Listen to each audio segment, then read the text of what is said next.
Olá, olá, meus queridos amigos! É com muito prazer que a gente apresenta para você mais um Torcida Cast. É o segundo episódio do nosso Torcida Cast e hoje nós teremos a honra de receber um grande convidado. Ele que faz parte da história do futebol pernambucano, né? Um tricolor que o sangue tricolor pulsa no coração, mas mais do que isso, o nordestino que ama futebol. Constantino Barbosa da Silva Júnior. Constantino Júnior, prazer ter você aqui, tudo bem? Tudo bem, Júnior, prazer é todo meu. Agradeço aí, parabenizo o projeto, muito bacana, conheço a casa, estou muito encantado aqui com as instalações, com toda a estrutura. E tomara que a gente converse aí sobre o futebol, sobre nossa vida de uma forma leve, como sempre foi, né? A gente falando, sempre tive muito prazer em participar de seus programas, porque sei do quanto você gosta de futebol, quanto você agrega ao futebol, então tomara que seja um papo leve, descontraído e com muita informação. É muito curioso que, assim, o Tininho, ele tem um negócio que eu acho muito parecido comigo, que, assim, é o amor pelo esporte, de uma forma geral. Assim, a gente que vive do futebol, a gente consome futebol de manhã, de tarde, de noite, e o melhor, não se incomoda.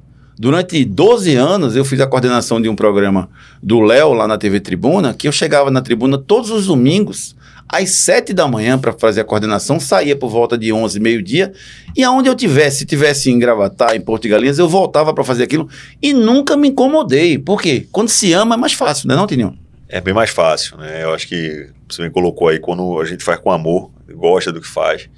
Então, a questão do desporto tá ligado à minha família, né? Meu pai, né? Minha família de portugueses aí que vieram ao Brasil tem uma história com a própria América daqui da capital, e meu pai acabou se encantando pelo Santa Cruz, um amor à primeira vista. Então meu pai virou um torcedor, né, depois um dirigente do Santa Cruz, e sempre muito ligado ao desporto amador, sempre ligado também ao futebol, mas assim, como quem gostava de promover os esportes, né? E aí esse amor, essa paixão, eu perdi meu pai muito cedo, então foi isso que me ligou, né? Muitas vezes a gente tem uma postura irracional, porque muitas vezes dizem, pô, por que você tá lá? O cara tá lá porque ele tá se dando bem, ou tá lá porque... Então assim, sempre vem essa coisa, mas é um motivo maior. Então eu perdi meu pai muito cedo, e meu pai mais impressionante, que ele desde muito cedo tinha questão de me levar até o Arruda. Eu era, 3 anos de idade, Júnior, eu entrava de mascote, então 3, 4 anos, o corpo diretivo do Santa, então os grandes dirigentes daquela época áurea, década de 70 do Santa, ainda estavam ali na década de 80, no início da década de 80, foi quando eu comecei ali a frequentar o Arruda.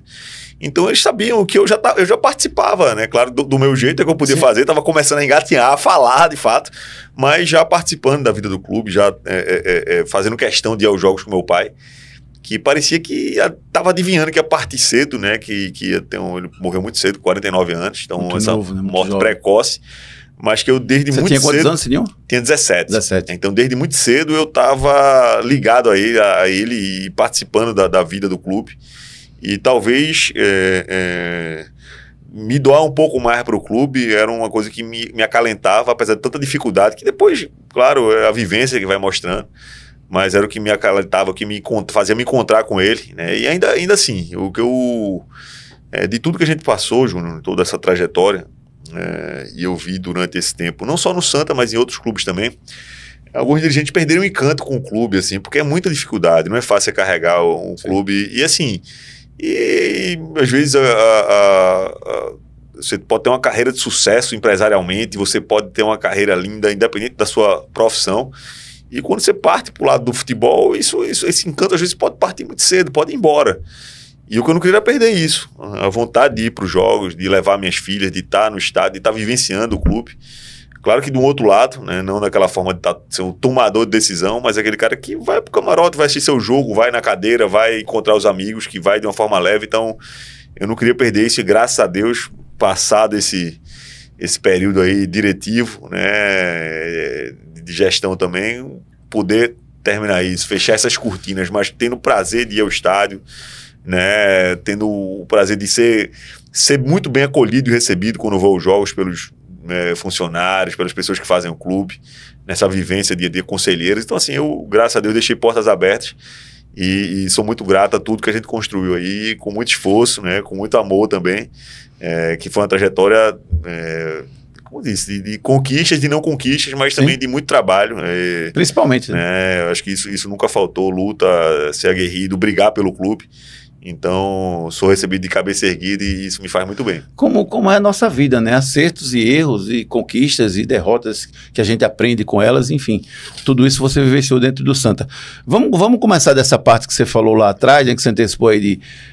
você tinha 3, 4 anos, 5 anos, e aí já começava a entrar como mascote, né? Com seu pai, que já era diretor do Santa na década de 80, né? Na década de 80, isso. Exatamente. Aí você estava lá circulando com todo mundo e tal... E em que momento, Tininho, é que você disse, eu quero trabalhar dentro do Santa e eu quero ser presidente do Santa Cruz? Em que momento passou isso na sua cabeça? Eu acho que assim, eu sempre fui apaixonado por futebol, né? Eu sempre consumi muito futebol, e desde muito cedo.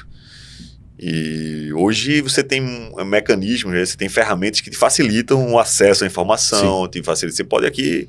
E eu consumo também muitas delas, porque você pode colocar aqui, você pode ver, depurar o desempenho daquele atleta na segunda divisão do Azerbaijão, por exemplo. Então, assim, você hoje tem ferramentas que dão...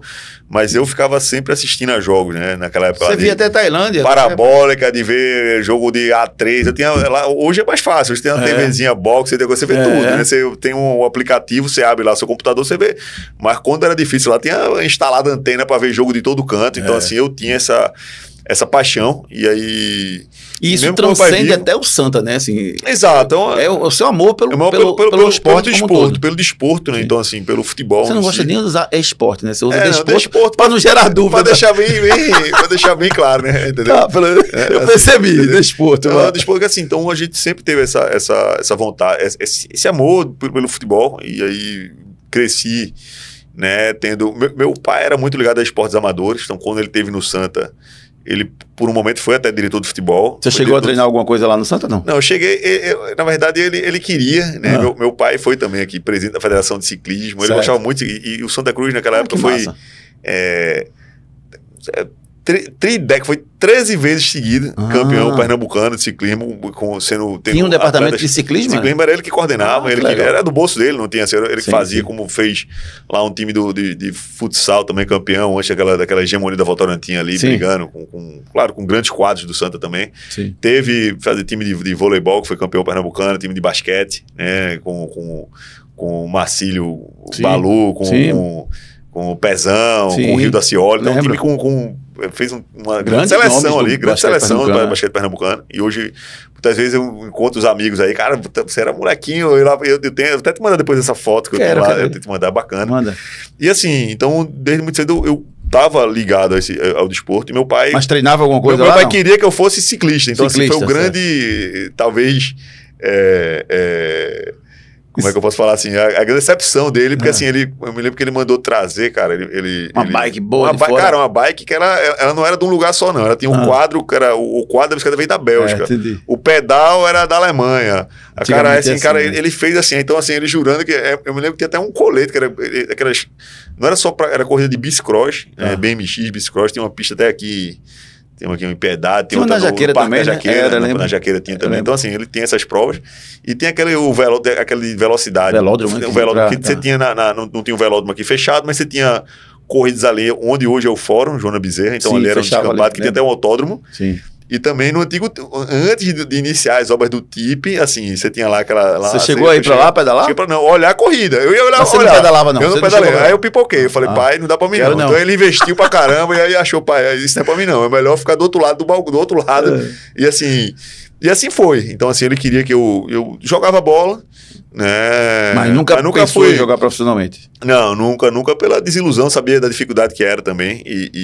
Talvez por você conhecer um pouco dos bastidores, né? Porque uma das coisas que me fez, por exemplo, não jogar futebol profissional, meu irmão Léo, ele foi jogador do Júnior do Esporte, e uma das coisas que me frustrou, assim, e meu outro irmão Bruno, acho que você conheceu também, o Bruno queria jogar futebol, e pra mim era o melhor medrado dos três, jogava muita bola como zagueiro, e uma vez a gente jogou uma pelada da imprensa lá no Arruda com o Ramon, né, o grande craque Ramon, e ele chamou a gente para jogar no Júnior do Santa, e Bruno, que era tipo assim, jogou no sábado, ele fez segunda-feira, venha para cá, e Bruno quase enlouquece, meu irmão, disse, venha para cá treinar aqui no Santa, e Bruno, vamos Júnior, e eu não queria, porque eu achava que o futebol tinha um componente, entre aspas, sorte, que na minha cabeça, naquela época, no meu auge de 17, 18 anos, eu achava que fazer uma faculdade, se formar, era garantia de tudo. Eu não tinha a clareza do que é a vida, que isso não garante nada, é só um começo. É importante, mas é só o começo. Na minha cabeça, se me formei, eu estou resolvido naquela época. Então, tinha esse componente de sorte. Talvez por você conhecer como funciona, né, porque não é fácil. Não é fácil. Nunca foi. É uma vida de hoje também é mais difícil ainda. Resiliência, né? Eu tinha visto também. Primeiro, também que não era aquele craque. Eu gostava de futebol pra caramba, mas sabia também das minhas limitações. Era um cara muito mais. Você era mais um transpiração. O negócio é sua posição. Ou você joga de zagueiro. Sempre foi zagueiro. Sempre fui zagueiro. Tá. Sempre fui aquele cara. Você era mais tipo Júnior Baiano do que Aldair. Muito mais. Era exatamente. Era muito mais. Sim. Então, assim, mas com essas limitações, e eu tinha também acompanhado alguns filhos de dirigentes, do Santa que tinham. O cara tem que jogar muito mais porque era filho de diretor, então tá aí porque é filho de diretor, tá aí porque assim, cara, é melhor chato nem. Isso, né? Exato, eu não queria nem essa ladainha pra mim. Então eu preferi ficar, né, observando. Já vim nesse lado diretivo, assim, não de querer ser um diretor, mas sim de poder, como quem gosta de futebol, entendendo em um dia que de repente me credenciar, se eu pudesse ajudar o clube. Nesse outro lado, entendeu? Você estava ali. Tava ali e queria encontrar alguma coisa dentro dos esportes que você ficasse. Que pudesse ficar, que pudesse me consolidar e me encontrar, porque tem um lado meu lado profissional, mas o lado de poder deixar, entender, né? E depois que perdi meu pai precocemente também, de poder entender, de encontrar meu pai, de ter essa ligação. Né, para você estar dentro do Arruda, estar dentro do Santa, você está se aproximando do seu pai. Sem dúvida alguma. Você sente isso? Sem dúvida alguma. Não é só teoria. Você, quando pisa lá, você sente a presença dele. De fato, que era o lugar que ele me levava. Então, assim, a gente teve claro, e meu irmão menos ainda, né? Porque meu irmão caçula teve, né, conviveu menos com ele. 12 anos de idade, 13 anos quando meu pai partiu. Sim. E aí, claro que ele ligava demais, porque ele sempre fez questão de me levar. Então, eu ia aos jogos, eu ia... Cara, e ele gostava de conversa. Acabava o jogo lá no... Radinho de pilha? Não, ele era pro camarote, então assim, recebia, os grandes dirigentes estavam no nosso camarote, então assim, Gildo Vilaça, Zé Rijo, os dirigentes do Santa iam assistir muitas vezes os jogos no nosso camarote. E aí acabava lá, mas o pessoal ia pra casa. Aí acabava lá, meu pai descia pra rádio, então ele ia lá ficava na rádio lá. Ele é muito amigo de Ralf Carvalho. Tinha diversos amigos na Crônica Esportiva, mas Ralf era um grande amigo dele. Era muito amigo mesmo. Chegou até a ser sócio aí, uma criação de cabra, de caprino lá em Barra de Guabiraba e também em Aldeia. E meu pai gostava muito, e meu pai ficava lá. Então, às vezes, ele ficava via a resenha do dia ali, né, do pós-jogo. Às vezes gravava pro outro dia. E ele lá, escutando. Ia lá, e resenhando, conversando, você acaba... E às vezes o cara voltava pra casa e já não tinha mais o que conversar, e ele ia pra arrecadação, porque, não sei se você se lembra, naquele tempo... Demorava, ficava o último setor fechado, né? Não tinha essa coisa do vou comprar um ingresso online, paga no cartão de crédito. Era dinheiro, é o seguinte, não era R$20 de ingresso, R$30, era assim, 320 mil. Bolo de dinheiro lá. Então, cara, demorava muito pra contar isso. Então, assim, não tinha alguém ainda na arrecadação, ele ia lá conversar para depois. Então, eu sabia que quando tinha jogo do Santa, o jogo fosse 8h30, 9 da noite, eu ia dormir 2 horas da manhã. Sabia que eu gostava da resenha, assim, e minha mãe. Mas aguentava o tranco já na aula do outro dia. E entendeu? Que legal que você conseguiu construir esse carinho com a partida dele, Tininho, porque você podia ter desenvolvido, não quero ali, porque ali era onde ele me levava, né? E de repente você... Como tive amigos, né? Exatamente, tive amigos filhos de ex-dirigentes do Santa, que gostam muito do clube, que admiram o clube, mas, assim... Aquilo ali, ao invés de ser um fator que motivasse ele ao estádio, de motivasse ele estar mais ligado ao clube, né, freou, porque também cada um teve sua dificuldade. A gente sabe que às vezes no futebol não vem sucesso e vem assim teve algum entrevero com alguém e ficou, porque fica é um setor de muito mais estresse do que benesse. Então assim, realmente, mas eu acho que isso, o que desmotivou alguns para essa coisa de estar mais ligado ao clube, e comigo foi o contrário. Então ele me motivou a estar me preparando para ocupar aquele espaço. Aí vamos lá, teve um outro capítulo seu naquela época, né, nesse seu processo de construção e de conhecimento dentro de Santa Cruz, foi a sua passagem por dentro de uma torcida organizada naquela época. E você... e torcida organizada naquela época era outra coisa. Era outro mundo. Porque hoje você fala de torcida organizada, você fala de forma pejorativa. Eu me lembro e me recordo de vários amigos na faculdade que participavam de torcidas organizadas de clube e que não tinha isso que tem hoje. Então, eu queria pegar esse gancho. Que bom que você pode me dar essa oportunidade, porque você teve lá para entender, Tininho, o que é que aconteceu, e aí eu não estou falando de torcida organizada do Santa, estou falando de uma forma geral, até nível Brasil mesmo. O que é que aconteceu com as torcidas e o que é que mudou de lá para cá, para que hoje a gente tenha, primeiro, perdido o controle e, segundo, tão próximo da violência. A imagem da torcida organizada está tão próxima da violência, Tininho. Não foi um fator único, né? É um conjunto de fatores. Então, se a gente elencar aí, eu comecei a fazer parte do movimento torcida. Meu pai ainda era vivo e ele falava, rapaz, não vai para isso. Mas, ao mesmo tempo, também, quando tinha dificuldade, a gente até de vender camisa, a gente precisava ter dificuldade de fechar o caixa. A gente, pai, compra aí 50, 40 camisas para vender. Ele reclamava, mas ajudava, entendeu? Assim, pai, tô precisando de um dinheiro para a gente comprar fazer alguma coisa, bandeira. Fazer bandeira e tal. E assim, era muito artesanal. Não é? Hoje é uma indústria. Hoje tudo funciona de forma como uma empresa. Mas antigamente a gente se juntava para fazer a gente que fazia as camisas. A gente botava a camisa branca lá, aí o silk da camisa preta, branca, vermelha. Eu aprendi até a fazer camisas. Assim, era um trabalho coletivo. A gente picava papel, a gente ia pintar as bandeiras.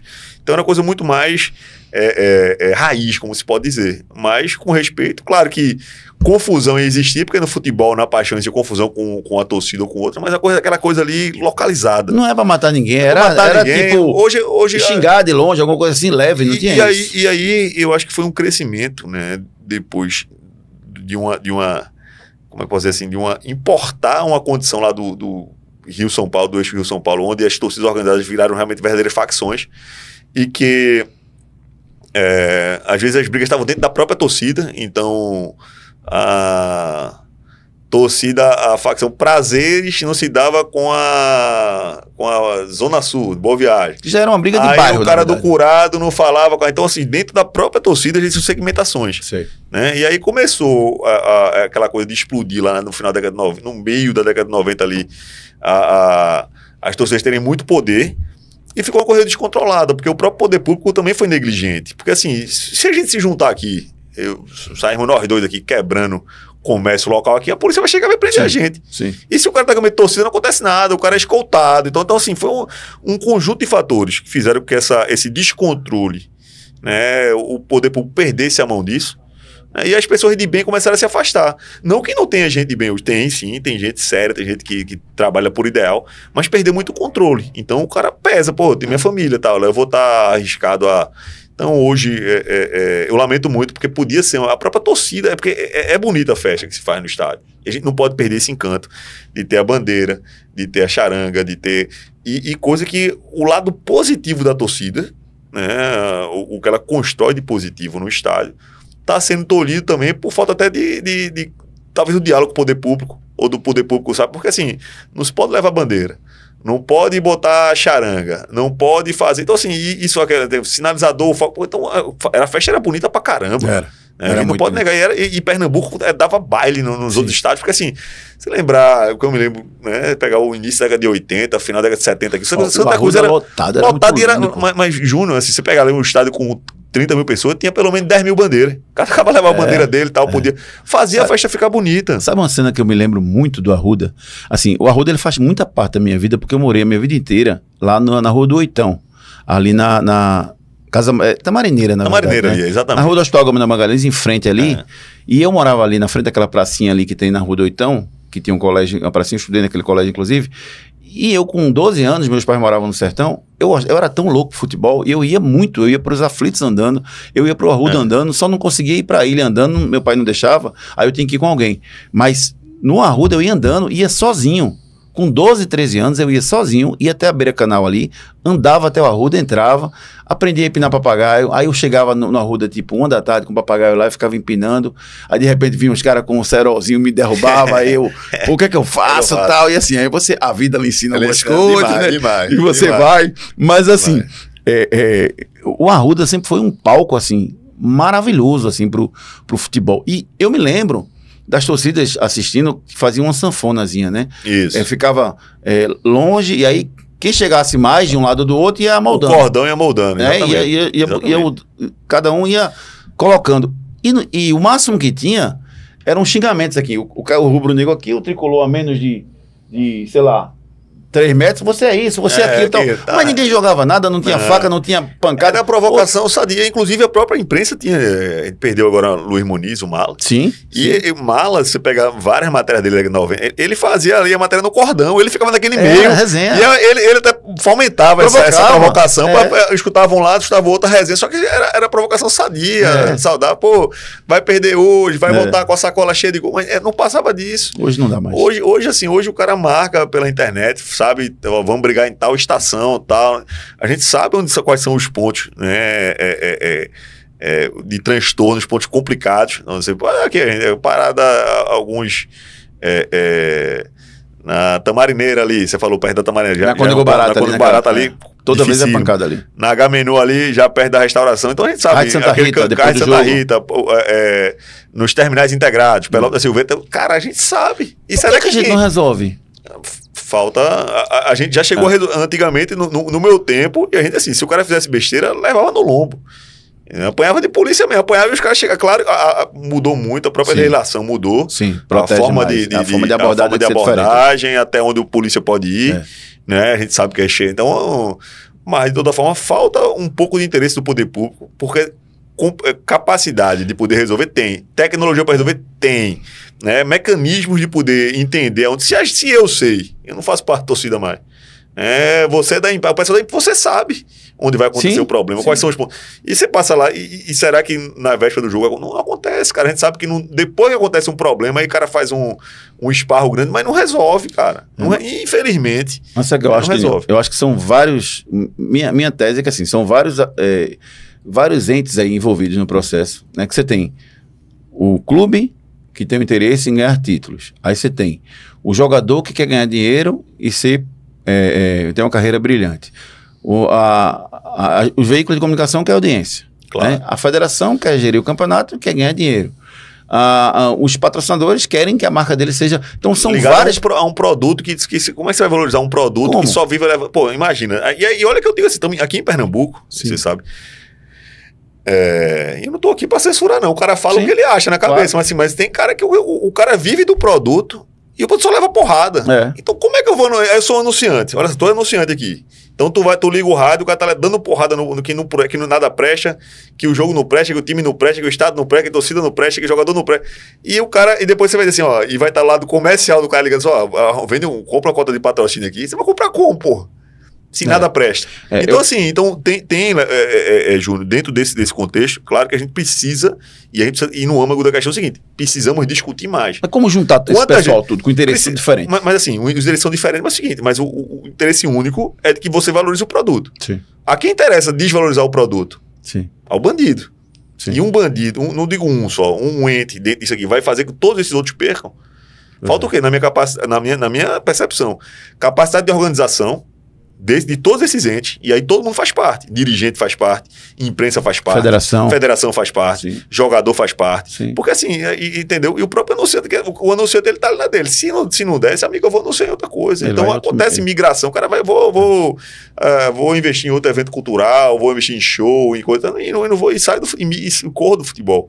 E até porque é o seguinte, não é só, além de dar segurança, é a sensação de segurança. Sim. Você levaria, um exemplo, seus filhos menores num clássico à tarde, o cara não leva, o cara fica pensando. Eu não estimulo meus filhos então, assim, para comprar futebol. E como é que vai ficar isso? Como é que vai ficar isso aqui? Quem vai consumir isso aqui lá na frente? Então a gente precisa estimular, né, educar, transformar num ambiente saudável. Claro que vai ter a coisa da provocação, não vai poder sempre, mas, cara, que seja um ambiente salutar. Sim. Que dê pro cara... Vai ter a provocação, a resenha do colégio. Eu chegava no colégio lá, assim, e uma das coisas que me fazia muito... já na provocação, eu era torcedor do Santa, né? Eu estudei no São Luís. Sim. E aí tinha muito torcedor era Náutico Esporte, assim... Aí você pode ter um outro Santos, cara, assim, vai sai daqui, pô. Tá fazendo o que aqui? Tu não faz parte disso aqui, não. Tem que estudar em colégio de estado. Aqui não dá pra tricolor, não pode estudar aqui, não. E aqui já é um preconceito. E total. E eu ia pro jogo. Quando eu ia pra aquelas finais, eu ia com aquilo na cabeça. Eu ia mostrar pra aqueles caras lá. Né? Eu ia mordido, então assim, mas era uma provocação. O cara tava no papel dele de provocar. Errado, hoje, assim, mas era aquela coisa antiga de mim. Hoje é tudo muito complicado, né? Algumas coisas, mas... Né? Eu me lembro que meu professor ficava tirando onda comigo, entendeu?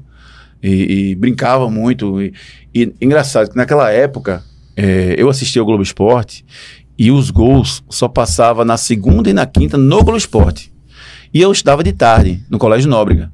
E vê que resenha, Tininho. Eu saía de casa ali, onde eu falei, na Rua do Oitão, aí andando até a pracinha do Parnamirim, para pegar o ônibus ali, isso com 12, 13, 14 anos, para ir para aula. Minha aula começava 1 da tarde. O Globo Esporte era 12h30, se eu não me engano.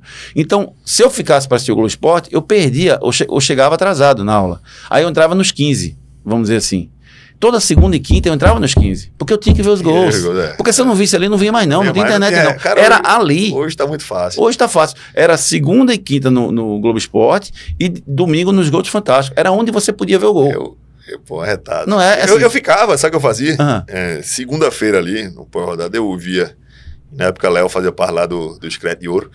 O assunto é? Eu ia pro assunto, eu ficava anotando a seleção dos destaques da rodada de Adeval, pô. Não, pô, eu ficava anotando, tinha um caderno em casa, ele nem sabe disso, nunca foi isso pra ele. Eu ficava anotando os melhores da rodada e os piores. Então toda semana eu tinha, então era cacete. Você concordava assim, não com o que ele fazia? Muitas vezes sim, algumas vezes não. Mas dava pau, mas pô, era uma coisa que era atrativa, bom, então você ficava lá, tava resenha, todo mundo. E aí eu ficava anotando os destaques da rodada e no outro, o morcego da rodada, o pior, bandeira de mulambo. E anotava, e no final do campeonato eu tinha um acervo, assim, ficava então você tem. Era um futebol raiz, entendeu? E a gente tinha essa. E se a gente não fizesse interação, não cuidar dessa geração, que você disse, hoje está tudo muito mais fácil para consumir. Então não é que a gente pode facilitar o consumo do nosso produto se a gente não transformar num produto factível, possível para ser acessível para nossa molecada. Eles vão consumir futebol europeu. Sim. Eles vão ficar aqui vendo o jogo de Champions, vendo o jogo que é muito mais fácil, vai jogar o jogo do videogame lá. Então assim, a gente precisa, e aí como um apaixonado pelo futebol, e como quem gosta do futebol local, como quem passou como presidente de um clube que hoje, né, está numa entidade que promove e que quer o bem dos clubes do Nordeste, a gente precisa encontrar mecanismos. E aí não é só ficar sentado buscando, a gente precisa conversar mais, dialogar, provocar isso. Sim. Pra gente não perder essa molecada que vem aí, cara. Não, é fato isso. Aumentar novos torcedores, né? Essa coisa do radinho de pilha e tal. Tem a velha guarda. Sim. Mas esses caras estão cada ano ficando mais velhos, assim, e frequentando menos, perdendo. Então, e quem tá cuidando dessa nova geração? Claro que tem muito ainda, evidentemente, mas a gente precisa manter essa frequência, porque senão, cara, sob pena da gente ter uma coisa que nunca teve. O diferencial do Pernambuco com relação ao Nordeste é isso. A gente tem 3 torcidas para 2 ver alguma outra. E todo mundo ama o futebol. Ama criança, cara, idoso, mulher. E a gente todo mundo ama não pode fazer perder esse encanto. Mas se o cara começa a não ir pro estádio, começa a não ter essa coisa, começa a mudar, isso começa a ficar, sabe? E a gente não pode perder a relevância disso. Então a gente precisa discutir isso, encontrar soluções, discutir de maneira séria, consistente, com debates, trazendo especialistas. Aquele negócio, se você não sabe que está doente, ou se você acha que não está doente, você não vai curar o teu problema. Ou você não reconhece que está doente. Cara, primeiro fato é para você curar ou buscar melhoria, você precisa conhecer, estou doente, opa, vou parar aqui. Então, assim, se a gente não tiver essa leitura, a gente vai estar fadado ao insucesso. A gente precisa entender que o nosso futebol, a questão de segurança está totalmente descontrolada. E que hoje não tem segurança nenhuma no estádio. A gente precisa entender e reconhecer isso. Se a gente não reconhecer, como você falou, a gente vai empurrando com a barriga e a coisa segue. Mas não, gradativamente, as pessoas de bem estão se afastando e não estão estimulando seus filhos a ir para o estádio. Eu não tenho coragem de mandar meu filho para Mas, primeiro fato, existem pesquisas, né, para dizer, por exemplo, todo mundo acha a violência, é o horário, é o preço do ingresso. Então, qual é a pesquisa que a gente tem para nos basear disso? Sim. Né? E nessa ordem, a gente sabe, assim, porque a gente escuta, você está no meio, conhece gente, aí você bota aqui uma enquete, o torcedor participa, você escuta, talvez seja hoje o comunicador que mais escuta a torcida. Você interage pra caramba, você faz questão de ler as mensagens, responde o cara lá, o cara que não entra no programa, você precisa. Então você tem esse termômetro, você tem. Então, assim, mas a gente precisa ter uma coisa fundamental, é o seguinte, por que o cara não tá indo pro estádio? Não, você e o cara que vai, que ele precisa para poder ir mais? É aquele cara que estava propenso aí não tá indo. Por quê? Não, se tiver mais segurança, se tiver menos, se eu me sentir mais seguro, se o horário for melhor, se o preço do ingresso. E a gente, a partir daí, discutir de forma inteligente e trazer esse cara, botar tapete vermelho, porque a gente. Hoje, antigamente, o cara se submetia a passar horas e horas numa fila para comprar ingresso, depois outra fila para entrar no estádio, apanhava de polícia, cavalo por cima, beleza. Mas hoje em dia o cara tem muito mais opções de lazer. Sim, o cara tá na casa dele, ele escolhe a programação que ele quer, Claro. ele vê o jogo. A gente tá fazendo aqui. Veja a dificuldade, você narrou aqui, para você assistir os gols, né? Você viu na segunda ou na quinta. Hoje, você num highlight, você acontece just in time, você tá vendo ali no seu aplicativo, no seu tablet, no seu celular. Então, assim, mudou. Pô, você não vai nem atrás, você já recebe. Já recebe, cara, no Pelo grupo WhatsApp, de o cara zap, manda. tal, você bota aqui grupo de zap, é toda jogada, então assim, acontece, Recebe o então lance. lance cortadinho, editado, lindo, na verdade. Então assim, ou a gente se prepara É isso aí. para enfrentar isso, né, discutir com inteligência, discutir buscando soluções. Então, sério, o que é que a gente poderia fazer para melhorar a segurança? Vamos botar reconhecimento facial por todo o estado. Então, tem tecnologia para isso. Sim. Outros estados já fazem. Então, assim, o cara já detecta na rua, Júnior, se o cara tem ingresso ou não. Porque o cara que comprou o ingresso, ele comprou através de reconhecimento facial. Quem é da imprensa tal vai estar credenciado. Então, o cara vai lá e opa, esse cara aqui é estranho. Sim. Esse grupo aqui de 50 aqui tá perturbando. Vamos botar para... Então, tem condição. Tem que E lendo, você já sabe se o cara tem histórico policial, se não tem, se deve pensão alimentícia, você já sabe tudo. Pô. Total. Você integra com o sistema da DSS. O banco da DSS. Então, assim, a gente Exatamente. agora a gente precisa sair... Né, sair do quadrado. Do quadrado, discutir, reconhecer o problema para poder buscar a solução. Vamos aguardar que isso aconteça o mais breve possível. Aí vamos lá, você passou essa fase da adolescência, aí teve essa experiência na torcida, que eu imagino que tenha sido extremamente útil para você mesmo depois que você virou gestor. Total. Né? Aí vamos falar um pouquinho do teu período no Santa Cruz. Depois eu quero falar sobre a Liga do Nordeste, mas o seu período no Santa Cruz. Aí você... passou em todas as áreas, né, como diretor, né? Acho que até você participou de uma eleição com o Murilo, né, com o Sérgio Murilo, e perdeu. E aí foi quando o Antônio Neto lhe chamou para trabalhar com ele. Isso foi 2010, é isso? No final de 2010. Não é isso? Né, tinha acabado ali aquele biênio que era de Fernando Bezerra Coelho. Certo. Você já estava lá, 2009, né? 10, não, 2009, 10 eu era torcedor, tá? E aí teve o pleito eleitoral ali entre Sérgio Murilo e Antônio Neto. Certo. E aí eu tinha um grupo de amigos que fazia parte, que foi convidado para fazer parte da gestão de Sérgio Murilo, caso ele ganhasse. E fui convidado. E eu falei, tudo bem, não tem problema. E aí, durante esse pleito eleitoral, o Antônio Neto, algumas pessoas ligadas ao grupo dele, veio me procurar. Inclusive, teve acho que tem um programa de Léo, a gente teve num bate-papo aqui no programa aqui em Boa Viagem.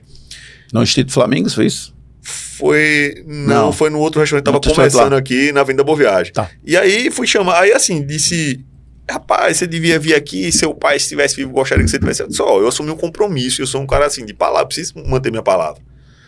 Mas assim, se passar a eleição, não der, não, mas lá o cara, eu vou de peito aberto, eu assumi um compromisso. Então assim, eu vou. E aí foi pra eleição, o Antônio Neto ganhou a eleição de Sérgio Murilo. E logo depois os caras me chamaram para fazer parte. E aí eu falei, eu vou conversar com o pessoal que participou da eleição comigo, se eles toparem, se eles disserem, não tem problema, porque assim, eu preciso ser leal, manter essa... Isso é uma coisa que a gente aprende na torcida também demais, é lealdade, isso eu aprendi muito lá, né, tá junto porque daí vier e tal, então mas eu carreguei isso pra vida toda, os preceitos, e não... São valores, né? São valores que a gente aprende pra vida, né, e mesmo em momentos de dificuldade, de crise, a gente aprende a saber que isso é muito importante. E aí eu fui chamado e conversei com o pessoal, pensei assim, não, por mim, então falei com o Sérgio, falei com os diretores ali daquela época que tinham sido convidados, e todo mundo deu apoio, não, rapaz, vai, é pro bem do Santa, acabou o pleito, vamos, palco. Aí 11 Sérgio Murilo assumiu. Não, 11 Antônio Neto assumiu. Desculpa, Antônio Neto, Sérgio Murilo perdeu. Ainda no final de 2010. Isso, 2010. Certo. E formação de elenco. E aí me chamaram para fazer parte, só que já tinha um corpo constituído de diretores lá. Certo. Né, eu era mais um. Tá. E eu não era mais um, era o patinho feio. Porque você tava ali, né? Eu era o patinho feio porque eu vinha da oposição. Os caras, lá vem o cara lá, esse cara aí. Então, assim, os caras marcavam a reunião e... Não tinha avisado? Não, era no horário, eu chegava era em outro. Mas assim, foi lá, aprendendo. O cara fala, mas assim, eu sempre mantendo. Né, o jogador, ele quer retidão, ele quer olho no olho, ele quer verdade. Jogador, comissão técnica. Então, assim, alguns valores. E aí que eu digo, volto também, que a torcida me ajudou nisso. E pra você construir demora pra caramba. Mas pra você perder... É rapidinho, né? É um segundo. Então, assim, alguns valores que a gente construiu, né, nessa passagem, fala assim, jogador difícil de lidar.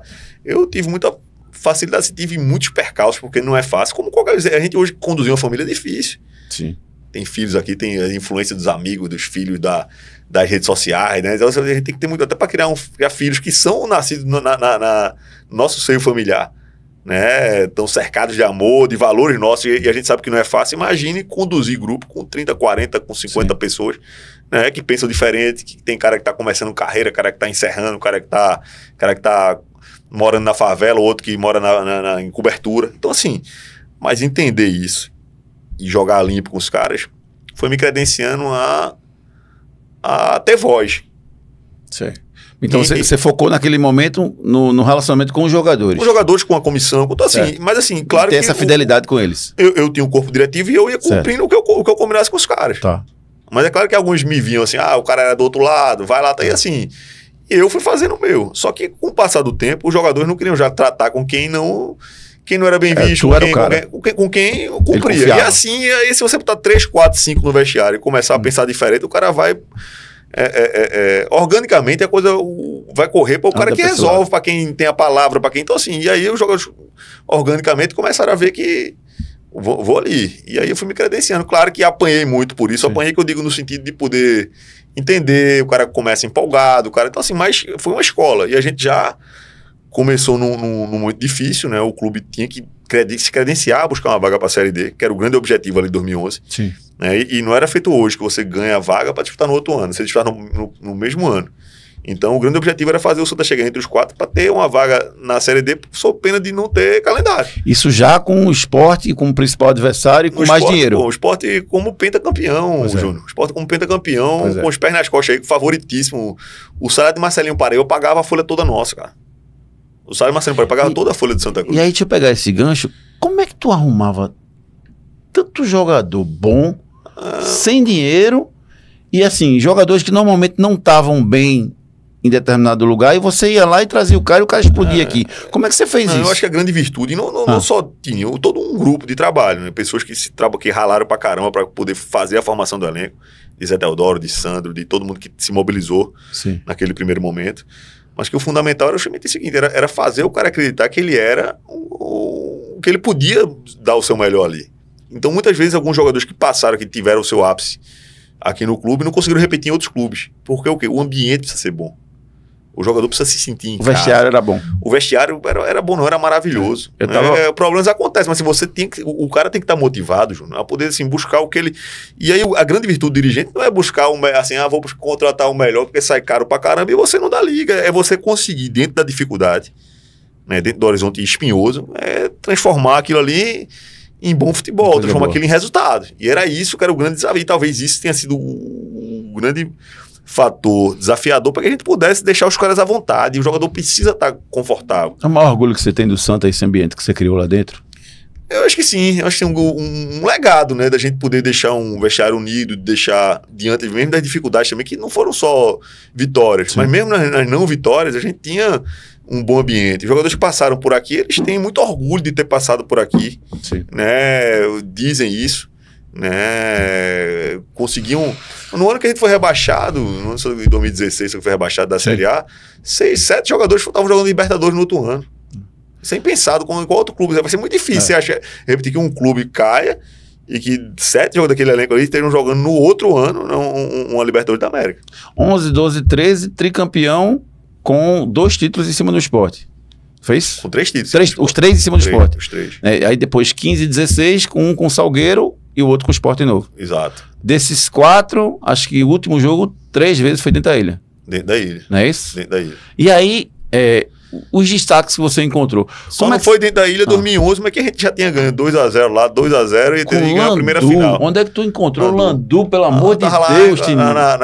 Como é que você encontrou e como é que você fez? Mas fazer Landu jogar, esse talvez fosse o maior desafio, né? Fazer Landu ser um cara de equipe. E, cara, tem um cara... Eu preciso fazer uma pergunta pra você. Landualdo Gomes. Meu querido amigo Marcelo Caldas, grande tricolor. Marcelinho, você pediu pra eu perguntar a você e eu vou perguntar. Landu foi o jogador mais doido que você teve na sua... Rapaz, foi um dois. Mas assim, Landu é uma grande figura, assim, mas assim, ele aqui se determinou demais. Né? Um cara, assim, ele, dentro do grupo, tudo, aquela dificuldade, mas ele queria ser campeão. Tem umas histórias, cara, ele foi inventado de ser candidato a deputado lá em Belém, não? No Pará, Pará, né? Não era nem vereador, foi candidato a ser deputado. Antes de ir pra cá, cara, então ficou botar na cabeça dele pra ele ser o candidato. Mas o cara do coração é enorme. E assim, depois eu encontrei o Landu em diversos outros. A gente viu o lado bom também, ser um lado bom dentro do cenário de dificuldade do futebol, é você... As amizades, né? Fazer amizade e você viajar pra caramba, você conhecer lugares, você tá... E aí, me lembro que a gente foi no jogo, no outro ano já, ele tava ali, acho que na Portuguesa, eu fui o jogo contra a Portuguesa. Ele fez o segundo gol dentro da ilha, né? O segundo gol dentro da ilha. Dentro da ilha, foi. Assim, Renatinho deu uma... Foi, Renatinho deu assistência pra ele. Foi. E ele, assim, mas o cara tava focado pra caramba. Dentro do... Rapaz, teve já a treta dele com o Gilberto no jogo, no treino. Acho que Renatinho até aconteceu. Esse Renatinho contou. Não, essa ele contou. Uma treta pesada e tal, mas assim, bicho, dentro de campo os dois se entendiam. O que importa era isso. E não tinha bronca lá fora, não. Era coisa ali, passou, vamos poupar, vamos ser campeão. Então todo mundo se motivou. E ele foi talvez um grande exemplo disso, de que a superação, o trabalho coletivo, ele persiste. As dificuldades individuais acontecem, mas quando você consegue deixar o grupo, né, imbuído de um objetivo, isso aí tem muito mais força. Então os caras estavam com todo o dinheiro do mundo e os caras olhavam assim, cara, não tem obstáculo. Assim. Do outro lado tem Marcelinho, do outro lado tem... Se você olhar para a folha, para a qualidade dos... A gente já entrava perdendo. E não era isso que a gente focava. Então a gente sempre focou o objetivo, se cada um der o seu máximo, a gente vai sair vitorioso. E conseguir colocar isso no grupo é difícil. O Renatinho falou que quando jogava dentro da ilha era difícil, mas que o grupo acreditava demais na vitória. Demais. Em 2012, né? Em 2011 foi um título que a gente... O segundo jogo foi no Arruda, mas a gente praticamente ganhou o campeonato no primeiro. Foi 2-0, a gente jogava no Arruda ali já... 2012. 2011 foi 2-0 lá e perdeu 1-0 no Arruda. Marcelinho no finalzinho. Já no final ali. De pênalti, eu lembro. Ainda foi querer brigar com o Everton Senna, ainda apanhou o Everton Senna, foi pegar ele pelas costas, ainda apanhou, levou o pau de Everton Senna. Apanhou no jogo e depois do jogo. Não, ele que foi dar, mas Tonhão, Tonhão Madeira, né? Tonhão, e aí foi querer bater pelas costas e apanhou. E depois, aí 2012, talvez o ano que tem mais convicção da vitória ali no vestiário foi 2012. Foi um ano que a gente foi... 2012 foi o do Gilberto, né? 2011. 2011 foi o Gilberto. 2011 foi pro Internacional. Certo. Então 2012 foi o ano que a gente empatou 0-0 no Arruda. Sim. E ganhou 2-0 na ilha. 3-2. 3-2. Foi o gol do Branquinho, do Caça-Rato. Branquinho, Caça-Rato e Luciano Henrique. Como é que foi tirar o Caça-Rato do Júnior do Esporte, hein? Não, vê só. Mas como é que foi Caça foi na Cabense. Ele foi pra Cabense primeiro, depois Caça tava na Cabense. E aí, quando é que a gente contratou o Caça? Quando a gente foi pro jogo lá no Cabo. E aí ele foi pro DOP com o Thiago Matias. E Thiago Matias, porque aquele cara que... Do expulso lá que não foi. Né? Thiago Matias, assim, ele... Tu xingasse ele não, Tinho, né? Quando ele fez aquela falta com 15 segundos. Não, foi assim, ali foi uma fatal, assim, escorregou, né? Escorregou e outra coisa. E aí também, o fato já de sair, o jogador do esporte tava adiantado. O Bruno Mineiro estava adiantado. Quando bateu, estava adiantado. Você pode, quando bateu, ele tá na frente. Quando já tá na frente. Então, era para nem começar. Se tivesse VAR, não tinha nem invalidado a jogada. Ele tinha invadido a área antes de bater o time. E isso favoreceu. Essa é a grande discussão na rede social. Que, assim, então, assim, era para ser expulso, mas quando bateu, ele já estava na frente. Então, como é que o cara vai ser expulso se o cara não podia nem estar ali onde ele estava? E se ele não tivesse tirado aquela vantagem ali, ele não estava, entendeu? Porque a bola foi recuada, então assim, ele não estaria ali. Então é ponto pacífico aí, nem, entendeu? Então, e a segunda? Porque ele não expulsou? Não, ali também calou, ali calou do jogo ali também. Foi uma jogada assim, que ele foi meio que um esbarrão ali. Então a pressão pra tirar, mas assim, ali um esbarrão, acho que não. Sendo e aí Zé teve a grande sacada de tirar. Sabe o que eu acho? Eu acho que ali. Minha percepção, assim, eu acho que o Cláudio Mercante ele não estava preparado para apitar aquela final. É a minha visão. Por quê? Porque existia uma pressão enorme no quadro de arbitragem pernambucano. Era um negócio assim, surreal. Os caras acho que não conseguiam nem respirar, nem andar. Porque era uma pressão tão grande para os caras apitarem, que eu acho que eles não tinham preparação para isso. O único juiz que eu vi segurar a onda mesmo, assim, não, tiveram alguns, mas o Wilson Souza, o Marcelino Tavares, era um juiz que aguentava, que tinha Costa que aguentava a porrada nas personalidade para aguentar uma pressão dessa, né? Mas o Mercante eu acho que não tinha... Né? E de lá para cá muita coisa aconteceu por conta dessa pressão. Foi o jogo. Então, 2012, quando a gente sai desse 0-0, e aí tem sido que a gente foi muito provocado. O Sport falava que não ia cair 2 raios no mesmo lugar, que perdeu ali, mas foi uma fatalidade, que acabou ocasionando. Perder 2011 não foi só perder 2011. Foi perder o Hexa, né? O Hexa que estava o Santa num momento muito difícil, o Náutico também, em 2011, estava, né, numa busca de seu erguimento, mas ali não estava num bom momento, veio ficar bom no Brasileiro em 2011, depois 2012 se ajeitou porque estava na Série A, mas 2011 tinha sido um ano difícil pro Náutico, e estava nas mãos, inclusive o hexacampeonato, que representava muito pro Náutico. Então, quando a gente vai para 2012, que isso aí, aquilo foi uma fatalidade, não acontece de novo, então uma autoconfiança aquilo ali, e aquilo foi muito usado para reverter o psicológico dos nossos atletas. Entendi. O grau de confiança. O grau de confiança, e assim, pô, do outro lado, né? Então a arrogância também do outro lado, para dizer, ó, ali os caras, a gente foi chamado de estagiário. É isso que eu queria conversar contigo, Dinho.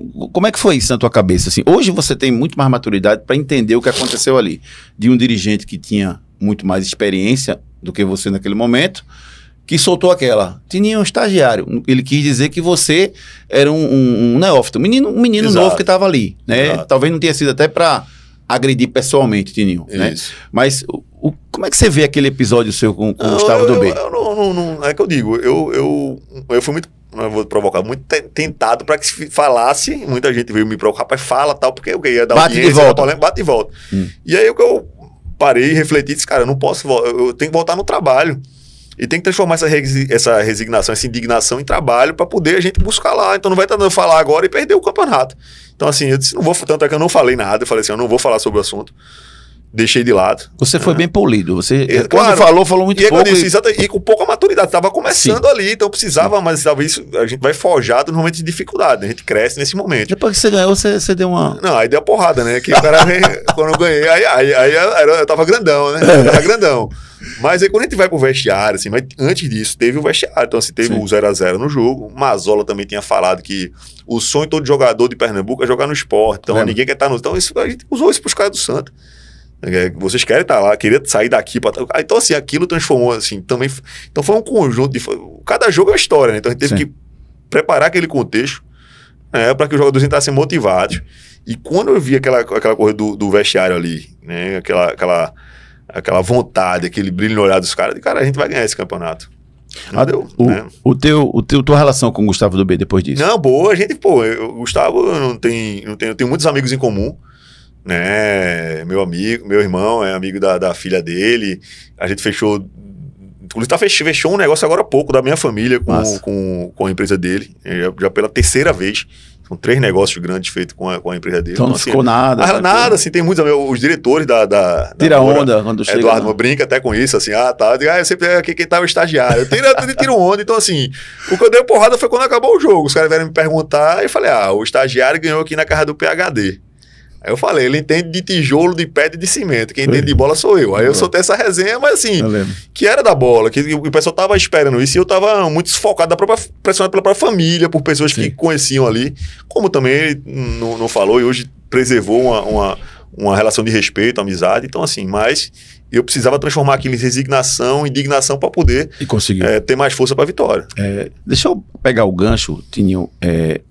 Eu acho que é uma pergunta importante para quem esteve lá dentro, e principalmente nessa época, né?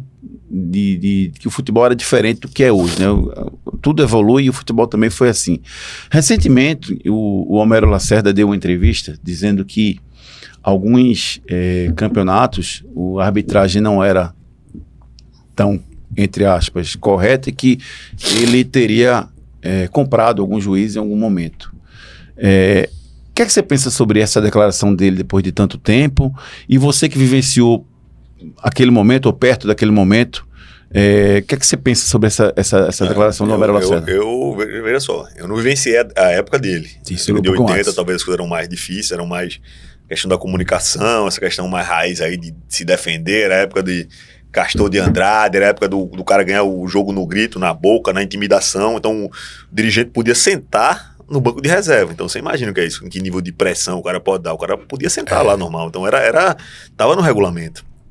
Então talvez com o passar do tempo, né, essa relação foi ficando muito mais profissional. Então tudo que eu tenho a dizer, assim, que a gente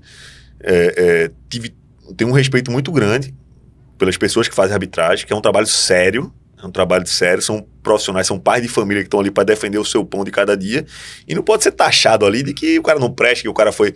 Eu nunca presenciei nenhum tipo de negociação, de negociata ou de envolvimento, que quer que seja. A pressão faz parte. pressão faz parte para me defender. Na pressão da federação, tem de empurrar a gente, de poder. Aí, assim, se a gente for contar coisa, mas para defender o pão, mas nada de coisa errada, nada de coisa inidônea, de coisa que vá manchar o currículo de alguém, dizer assim, foi comprado. Eu tenho, graças a Deus, aí, durmo tranquilo com relação a isso. Tive que muitas vezes me desdobrar para poder defender o clube, né? Mas muito mais na questão de postura, dizer isso aqui vai, isso não vai. Era aquele jogo, você se lembra, vai ter o sorteio. Sim. Vai ser fulano contra ciclano. Então já começava nesse a guerra ali. Mas uma coisa é você vetar um cara e você dar uma declaração sobre um árbitro, mas outra coisa é você dizer assim, eu fiz negociada para poder o cara me beneficiar ou para não ser atrapalhado. Então nunca, eu realmente não vivenciei essa época do futebol. Talvez até, graças a Deus, para poder... Ia como torcedor, né? Mas de 2011 para cá, nessa trajetória, tive inúmeros casos até de dificuldade de reclamar de arbitragem, de fazer relatório, de ir para a Federação Pernambucana, de ir até a CBF, de fazer representação contra alguns árbitros, mas nunca de negociado. Então, assim, realmente não posso... criar um juízo de valor dessa declaração, porque não vivenciei essa época, entendeu? Eu também, então, mas o que eu tenho a dizer é que se coloca no lugar do árbitro lá, o cara que tem que defender o dele, né? Tem uma família ali Então, assim, é muito fácil depois jogar pedra. E a gente sabe que o futebol é um muito ingrato, muito injusto. Quando pega, carimba o cara ali. Então, assim, isso a gente tem que ter muito cuidado, muita responsabilidade, né? Porque às vezes que eu tratei com muita seriedade com os profissionais que fazem parte, principalmente do nosso quadro de árbitro pernambucano. Muitas vezes começava aquele jogo psicológico, vou trazer de fora, vou importar árbitro, porque os caras vêm.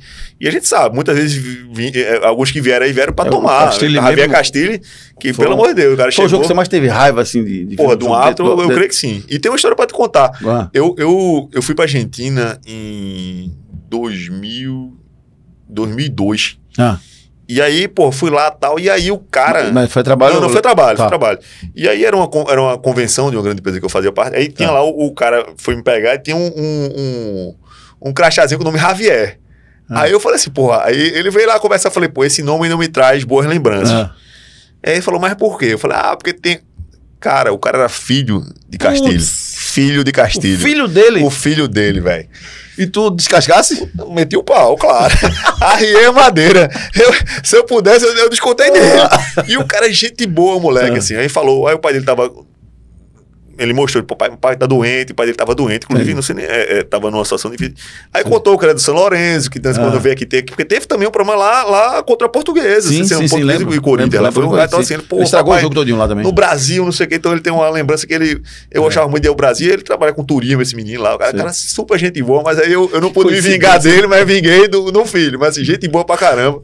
Agora, quando a gente fala de arbitragem naquela época, assim, eu até falei do Cláudio Mercante, eu acho assim, não é um nome a pessoa Cláudio Mercante, eu acho que nenhum juiz daquela época conseguia, por tudo que estava acontecendo ali. A pressão era enorme, a preparação para mim não era adequada da Federação Pernambucana, e os juízes eles acabavam levando uma pressão enorme e não conseguiam fazer. Isso foi... Alguns conseguiam, né? O São Souza, o Marcelino Tavares, mas era muita pressão, e concordo com você, precisa ter muito cuidado quando se fala de arbitragem, porque às vezes você ataca um cara que está fazendo tudo para ajudar e tudo para trabalhar. Né? E dependia, assim, e teve jogo, por exemplo, de existir o erro a favor. Não é um erro, mas não pode dizer a favor, é aquela banca dá, a banca tira, né? Sim. Então, assim, às vezes aconteceu o erro a favor, o erro contra, mas assim, e sempre com muita altivez, e às vezes eu fazia questão de ir lá pessoalmente, e eu digo assim, os problemas se resolvem aqui. Sim. E o respeito que naquela época lá, Salmo, Eric Bandeira, eles sabem disso, e eu tenho um respeito muito grande por eles. Sim. Eu ia lá, porque muita gente queria vai pela imprensa, escolhendo os caras, solta o pau. Então, assim, muita inimizade foi assim, eu acho que os problemas se resolvem no olho. Pois é. E eu chegava lá e dizia, isso aqui errou, tal. E aí você começa a entender o lado do outro. Sim. Que são humanos, são factíveis ao erro. Eles podem errar. Agora, é claro que no ambiente de pressão, a chance de errar é muito maior, entendeu, Júnior? O que me incomoda é você não reconhecer. Você não reconhecer. É você achar que a federação que a quadra de arbitragem é maravilhoso. Que é o melhor do Brasil. Aí já comentou assim, agora a forma de discutir esse erro... Sim. Você discutir via imprensa, você só faz piorar o problema. Então, assim, a gente ia lá e aí dizia assim, esse cara foi pra geladeira, a gente tá trabalhando nesse sentido, a gente tá buscando profissionalizar, é muito difícil que o cara trabalha com outro negócio e chega aqui em cima da hora do jogo. E aí tem que também entender o lado dos caras. E como é que a gente pode melhorar isso? Então, esse é um processo que talvez um grande dilema do futebol brasileiro, né? A gente ainda não chegou nesse patamar de poder profissionalizar os árbitros. Eu acho que tem melhorado a questão, veja só, do nível de preparação dos árbitros. Né? Agora os jogos têm muito mais velocidade. A tomar decisão do jogador, você imaginar o que se toma decisão no campo hoje em 2024, o que se tomava decisão há 30 anos atrás é totalmente diferente. Né? E não é. Agora, é claro que, do mesmo jeito também que existe um mecanismo para o árbitro melhorar. E acho que o que falta hoje, eu tenho muito em falta hoje, é personalidade. Sim. Personalidade. E eu acho que os processos também são... mas é porque ele fica esperando o VAR, não sei o que. Então o cara tem que tomar decisão. Assim, claro, não é se basear pelo erro. Mas o cara tá muito escudado, então ele tá com medo de tomar decisão. E os caras que você falou aqui, porque tinha Marcelino, porque tinha o Wilson, são caras de personalidade. Então o cara de personalidade, na hora dessa, ele se sobressai. Porque ele assim, vai estar a pressão lá, mas eu mato no peito e resolvo o problema. Errar também vai, esse cara não vai ser infalível. Mas quando o cara tem assunto... E aí a gente volta pro futebol também. Hoje o futebol tá... O que existe de crise de liderança é coisa absurda. Ninguém quer tomar decisão. Ninguém quer... É difícil achar um cara que tem isso aqui, ó. Personagem, bota a faixinha aqui e vai representar. Eu tive a sorte, durante o meu mandato como presidente, ter durante 3 anos o mesmo capitão. É um cara íntegro, sério.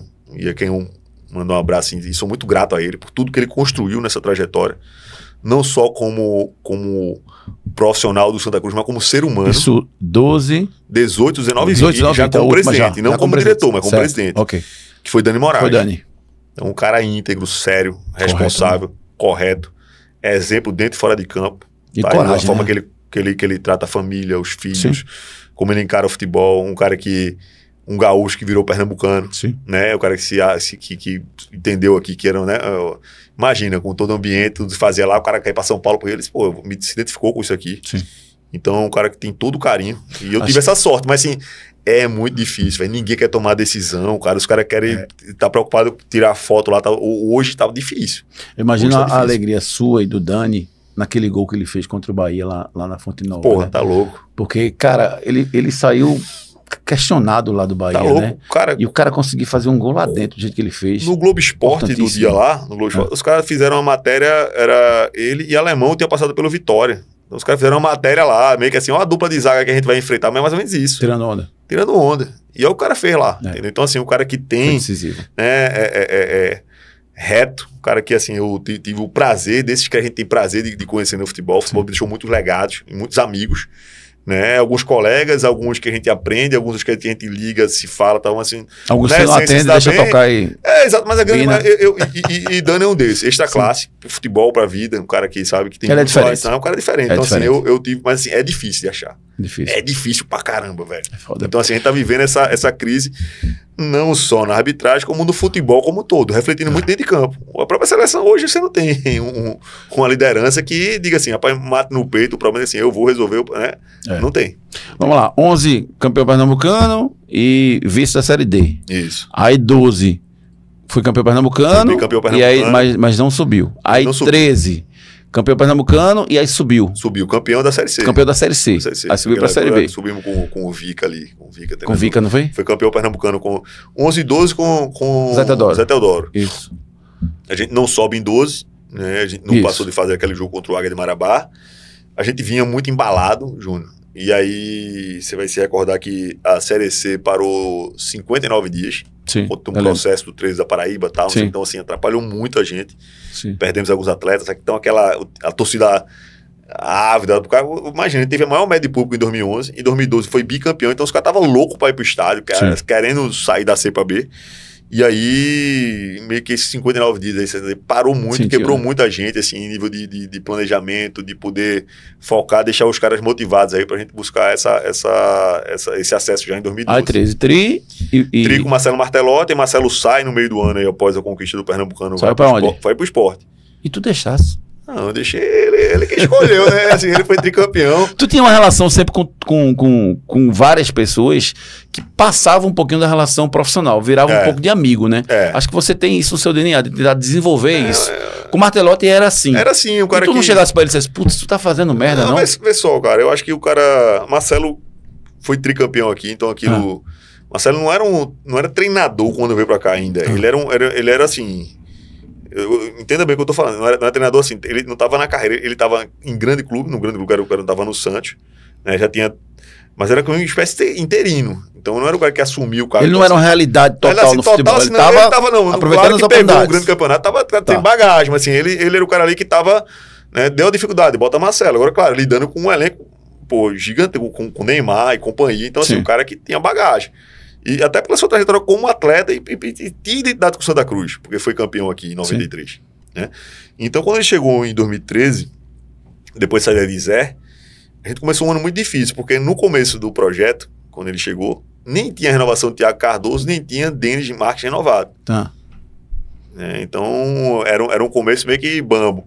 E a gente brigou muito, motivou que conseguimos, depois trouxe o Thiago, um grande pilar aí. Thiago foi espetacular. Né? Não precisa nem falar. E... Thiago recebeu proposta do Sport, não? Recebeu. E por que não foi? Do Náutico. Porque ele acreditou no projeto. Porque, assim, ele é um cara muito temente a Deus e que pensou, orou, vislumbrou ali que certamente a história dele estaria melhor desenhada no Santa Cruz. E aí, e Marcelo nesse momento, Júnior, Marcelo pega e aí trouxe tal.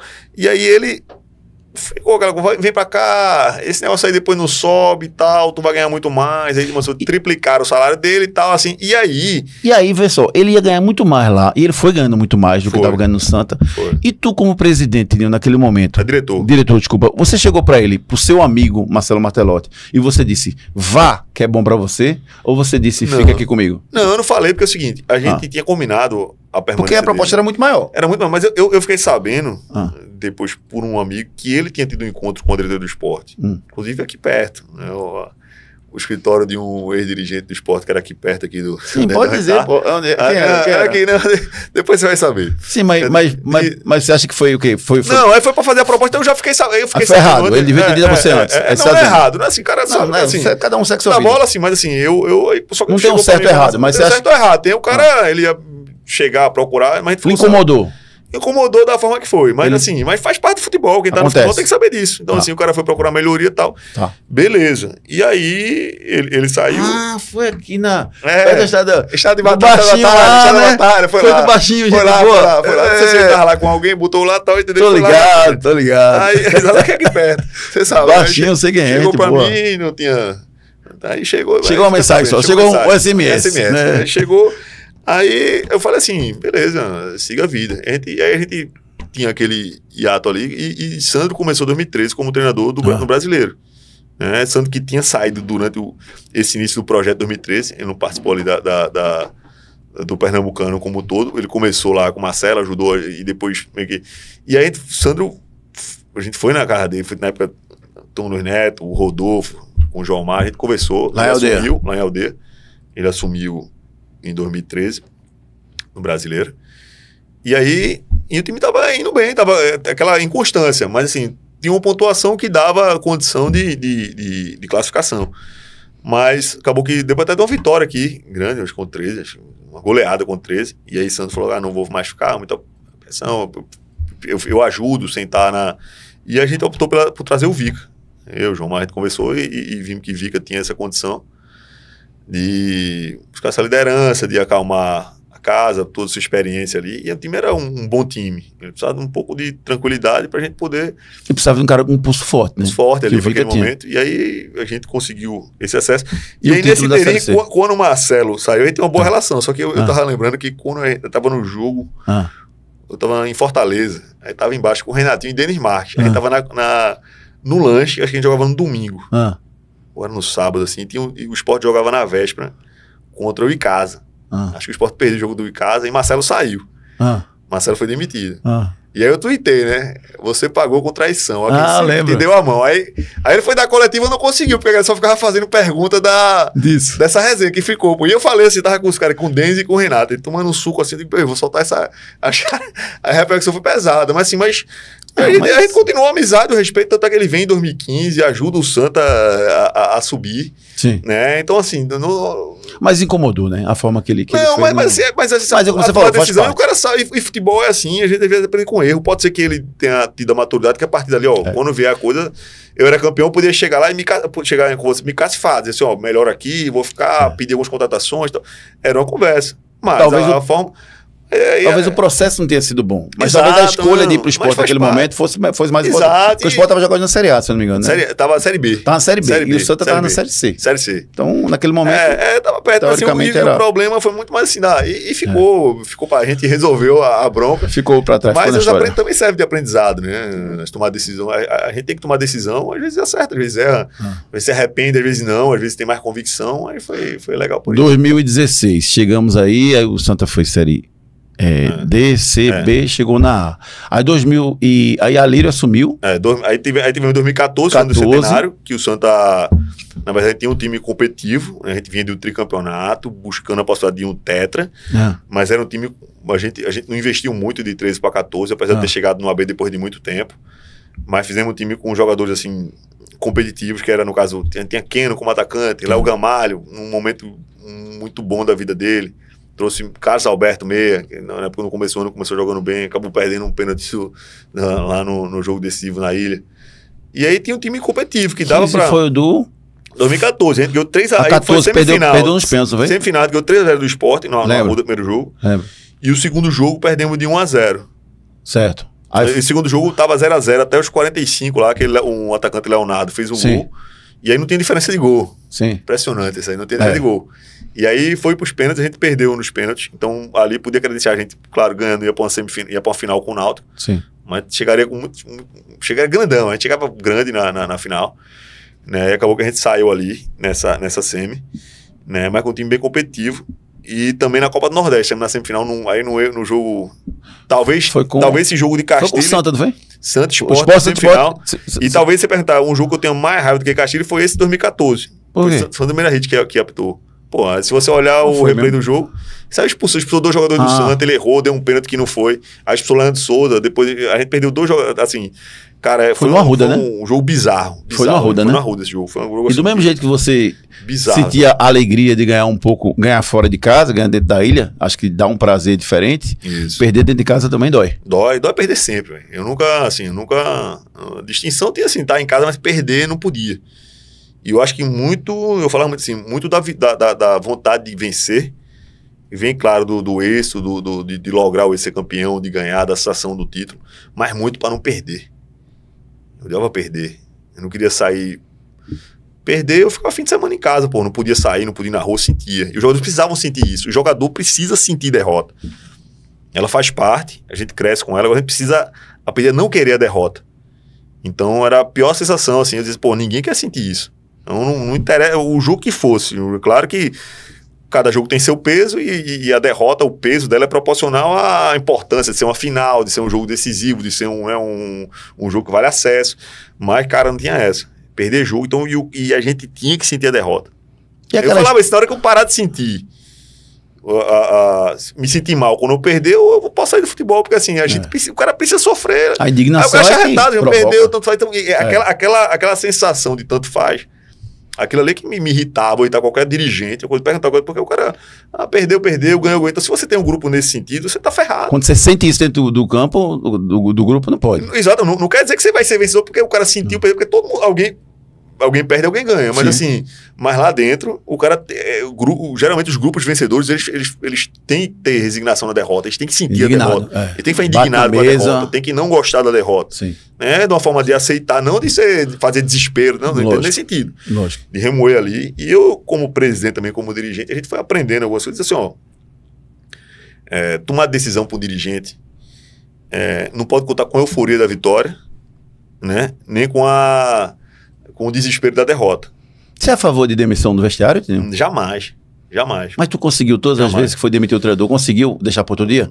Porque tem a pressão da torcida. Mas se à noite via na casa do cara, tal, diferente. Mas se você chegar no vestiário, chegar assim, veja só, o caso... Mas você já demitiu, já, gente, assim, logo depois do jogo? Depois do jogo, no final do dia, no negócio... Esperava um pouco conversando, mais. Porque assim, ia o calor da emoção. E quando geralmente assim, quando não era uma questão de comum acordo, porque assim...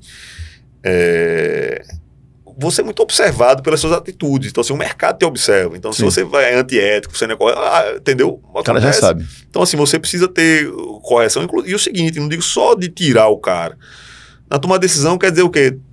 Contratar um atleta, dispensar atleta, porque você vai lá, ganhamos, agora vamos fazer assim. Calma. Ganhou, mas baixa a bola. Então, assim, né? Ou então você perdeu, pô, tá tudo errado. Calma. Então, assim, essa tomada nem o céu, nem o inferno, né? Nem o céu, nem o inferno. E esse equilíbrio, ele vem... Porque, assim, e hoje, mais do que nunca, eu vejo muita falta de convicção dos dirigentes. Né? Com relação a tomar decisão, porque o cara é pautado pela rede social. E faz parte que você entendeu. Mas o medo do torcedor, o dirigente sempre teve. Sempre não. Porque o dirigente que não tem personalidade, ele demite o cara com medo que o torcedor vai dizer. Cara, exatamente, mas com medo, às vezes o cara bota um nome e não contrata porque a rede social não quer. Sim. Então avalia e tirar. Então o cara precisa ter, não é contestar torcedor, não é ir de encontro, vou fazer. Não, opa, né? Você tem a personalidade do seguinte. Aí o cara muda total, o cara quer. Eu discutimos com a diretoria, com nossa observação, com a comissão técnica, o perfil do treinador é esse. Aí o cara vai lá. Aí a torcida não quer, o cara vai lá e vai buscar outro que não tem nada a ver com aquele perfil. Então o cara tá desdizendo o trabalho dele pra agradar o torcedor. Então, cara, peraí, então cadê o conceito? É pra agradar, e às vezes o torcedor, muitas vezes, a gente não pode falar tudo o que acontece. Tem eu não sei se às vezes o cara tem um bom marketing, às vezes tem profissional que tem um baita de uma estrutura, chega e o cara torcedor, rapaz, esse cara vai resolver, esse é bom pra caramba. Sim. E não sei, o cara, todo treinador, todo profissional, ele vem com um pacote de bondades, de virtudes, de coisas boas dele, mas também com um pacote das dificuldades. Então, às vezes, o cara que é bom no clube, no ambiente de Série A, de Série B, pode ser que ele não seja tão bom na C, Sim. Pode ser que ele não seja tão bom no clube que tenha pressão demais. Sim. Ele vai dar bem no clube de empresário e não vai no clube de torcida, ou vice-versa. O cara pode ser muito bem quando o cara se sente pressionado. Acontece. Tem gente que responde melhor. Dentro de casa tem isso. Tem filha, eu tenho 2 filhas. Assim, se eu der uma dura assim, tal, ela vai sentir, e talvez aquela dura ali para poder ver, cara, estude mais, faça melhor, ela vai sentir e aquilo ali vai refletir negativamente. E tem outra que, se eu estimular, ela vai reagir melhor. E com o atleta a mesma coisa. Então, talvez para o dirigente ter o termômetro de cada atleta, de cada profissional, é super importante. É como você personalizasse aquela determinação, aquela cobrança, ou aquela mensagem de apoio. Porque, assim, são seres humanos. Você não pode contratar o cara, o que ele fez no outro clube aqui, Léo, o cara foi lá, Júnior, fez 36 gols, 20 assistências, vai fazer aqui. Não vai. Se você não cuidar, não vai, velho. Agora, vê, só trazendo para nossa realidade hoje, só pegando esse gancho. Você diz que não demite no vestiário, né? Normalmente você deixava para... Historicamente, deixa você pensar, aí, tal. Se talvez tenha tido um caso, certo, okay. Mas assim, Tá. Mas aí acontece o que aconteceu com o Mazola agora. Se você não demite logo após o jogo, o cara vai para coletiva. Não, aí aí entendimento do cara, vem cá, vamos botar um dirigente pra falar ali, vamos acalmar o negócio, então tu vai lá, fala, aí tem que ter uma relação. O gato subiu no telhado. Tem uma relação, vem cá, velho, tu vai lá, te acalma aí e tal. Assim, precisa ter uma relação, a linha é muito tênue, principalmente quando são treinadores que estão ali sob pressão também, e o cara vai lá, tem cara que tem um perfil mais tranquilo, tem cara que tem perfil mais estourado. Mazola tem esse perfil mais aguerrido e ao mesmo tempo, né, falo que vem na telha, é a personalidade dele. E talvez seja bom por isso, tenha conseguido os êxitos na vida dele por isso, por essa personalidade que ele tem. Mas falar depois que é demitido, você acha que é correto? Ruim, não é correto. É antiético. Assim, falar depois que é demitido, assim, e aí cabe ao clube, tem a comunicação, vem cá, o cara vai ter, né, a oportunidade de, através das redes dele, de falar, de tudo, assim, que aí é outra coisa. Mas você vai estar dando a chance, ou o prato, pro cara te detonar. Sim. Não que seja assim, às vezes que tive relação, os treinadores passaram, quando existe uma relação mesmo diante de cenários de dificuldade. O dirigente, ele deixa claro a situação que o treinador tá vivendo. Tipo assim, todos os caras que trabalhavam com você, ele sabia se era demitido, se seria ou se não seria. Você deixa claro para ele? Ou ele vai ser surpreendido? Meu Deus, eu fui demitido. Ele sabe. Hoje o cara tem percepção de tudo. O cara sabe no olhar do vestiário, sabe quando o roupeiro entrega a toalha, o cara sabe. Mas tem essa conversa, assim, claramente. Tem aquela, vem cá, mas não é chegar assim, se perder hoje eu te tiro. Porque não é assim, até porque eu não me baseava assim, eu não acredito nisso. Sim. Perdeu hoje, ganhou hoje, assim, é muito do momento, da oportunidade, de quem vai trazer. Porque você tirou o cara, beleza, pra trazer quem? Mas aí você não tem nem o substituto ou alguma coisa assim. Aí você vai tirar pra pior, vai mexer pra pior. Você conseguiu tirar o cara, atender os anseios da crônica esportiva, dos torcedores, dos conselheiros, mas você não teve convicção e você acabou se ferrando. Então, assim... Mas o ambiente, a percepção o profissional ele tem. Então, assim, desde a chegada ao clube, desde a convivência com o funcionário, porque é uma questão de vivência, de experiência, e também de entender o perfil. Pode ser que, às vezes, num clube que o cara é muito novo, o dirigente ainda não conhece o perfil do dirigente, ou saber se ele segura a barra ou não, entendeu? Esse cara aí ele tá comigo porque daí vier. E chega lá, o cara não né, muda de opinião porque levou muita pressão. Acontece pra caramba. E tem acontecido cada vez mais no nosso futebol. E essa inserção, os dirigentes cedendo a pressões externas por inúmeros fatores. Aí é condição de cada clube e de cada personalidade desses dirigentes. Sei que o papo é tão bom que a gente vai passando, o tempo vai passando e a gente não percebe. E você vai falando algumas coisas, eu vou pegando o gancho e a gente vai trocando figurinha. Vamos só fechar 2016, que o Santa chegou da Série A, e eu entrevistei o Renatinho em outro episódio aqui no Torcida Cast, e ele disse para mim, Tininho, que um dos maiores problemas que o Santa teve foi a questão financeira, que para ele, a situação que o Santa se encontra hoje começou em 2016 e não começou agora, né, por tudo que aconteceu financeiramente ao longo desses últimos anos. Você concorda com ele que a gente tem esse problema financeiro no Santa desde 2016 e por que isso não conseguiu ser controlado, Tinho? Eu acho o seguinte, a ascensão, ela foi muito rápida, a gente está falando aqui em poucos anos, né, você sair de uma série D ou de quase nem ter série. Quando começou 2011 ainda não tinha série. Pois é. Então assim, 2011 o ano começou, 2010 ali quando começou o trabalho, o segundo não tinha série. Ele tinha conquistado um campeonato. Então entrou ali um grupo que não tinha série. Em 11. Em 16 estamos disputando A. Com Palmeiras, Flamengo. Líder. Na quarta rodada tinha 8 pontos. E líder, jogando contra quem? Palmeiras. 600 milhões de reais por ano. Atlético Paranaense. Corinthians. Flamengo. E os caras jogando bola. Mineiro. Então, e assim, e assim, o jogo é muito duro. Série A não tem, assim, assim, se olhar futebolisticamente falando, né? A gente conseguiu ser competitivo. Mas foi rebaixado. O que a gente fala desses jogadores que tiveram e conseguiram mesmo diante de um descenso ter seus lugares. Não me confortar com isso, ainda bem. Confortável se ficasse, evidentemente. Sim. Mas você, um clube que historicamente, muito tempo de dificuldade, no primeiro ano, esse ano de afirmação, é muito difícil, Júnior. E a gente tinha uma expectativa seguinte, lá a gente, eu digo, o Santa Cruz tinha uma expectativa seguinte, numa Série B a gente conseguiu botar uma média tal, pode ser que chegando no A, não é só o valor da TV, e foi um ano muito difícil pro Santa. Né? E assim, os esqueletos saindo do armário, muita dificuldade, o cara tá devendo agora, aí chegou na A, acha que vai resolver tudo, e não é. O Santa precisaria ter 3 anos na A para começar a encarar os problemas. Hoje, estamos no RJ, por exemplo. O clube não sofre de bloqueios. Tal. Então, assim, imagina... Mas hoje é uma gestão adequada em função da RJ. Da RJ. Mas imagina um RJ lá em 16, 17, o cara tem lá, vem cá, subir, agora eu vou chamar aqui os credores, vou ter uma dificuldade pra gente começar. Tô na A, vai ser mais fácil pagar, mas não vai ser no primeiro ano de A que eu vou pagar todo mundo. Então faltou gestão, gestão no dinheiro. Exato, muita demanda reprimida, não é gestão de muita demanda reprimida, e achando que vai resolver, vai dar certo, e assim, e não era porque assim, você pegar Sim, mas faltou um freio de arrumação pra dizer, esse dinheiro aqui vai ser pro futebol. Pá, o resto a gente vai misturar. Vai bloquear, exatamente. E às vezes os credores, às vezes o bloqueio, o cara não esperava. Tá na A, manda pagar. E tinha coisa que não era do clube, não era gestão. Quando você chegar a receber uma ordem judicial, você tem que cumprir. Sim. Tem que cumprir. Você tem um bloqueio lá, você vai fazer o cara contava com valor e não tinha. Então, assim, foi uma série. Concordo também que houve, né? E foi um conjunto de coisas que acabou culminando. Né? Mas eu digo assim, o que mais frustra, talvez, é que a gente, futebolisticamente falando, dependia, claro, que a gente tá falando de uma Série A, então 3, 4 peças a mais. Eu acho que aquele time ali com 5 peças a mais, né, pudesse dar aquele esteio em uma condição de tranquilidade financeira, a gente ficaria Aquele time não era para cair. Não era para cair. Imagina com 5 peças a mais e você com conforto financeiro, para dizer assim, vou ter mais folha garantida até o final do ano. Então, assim, aquilo ali certamente... E o diretor, a gente fica na expectativa, vai conseguir, vai chegar o dinheiro, vai conseguir. E a gente ficava ali, né, nessa expectativa. E realmente esse fator financeiro atrapalhou demais, essa incerteza.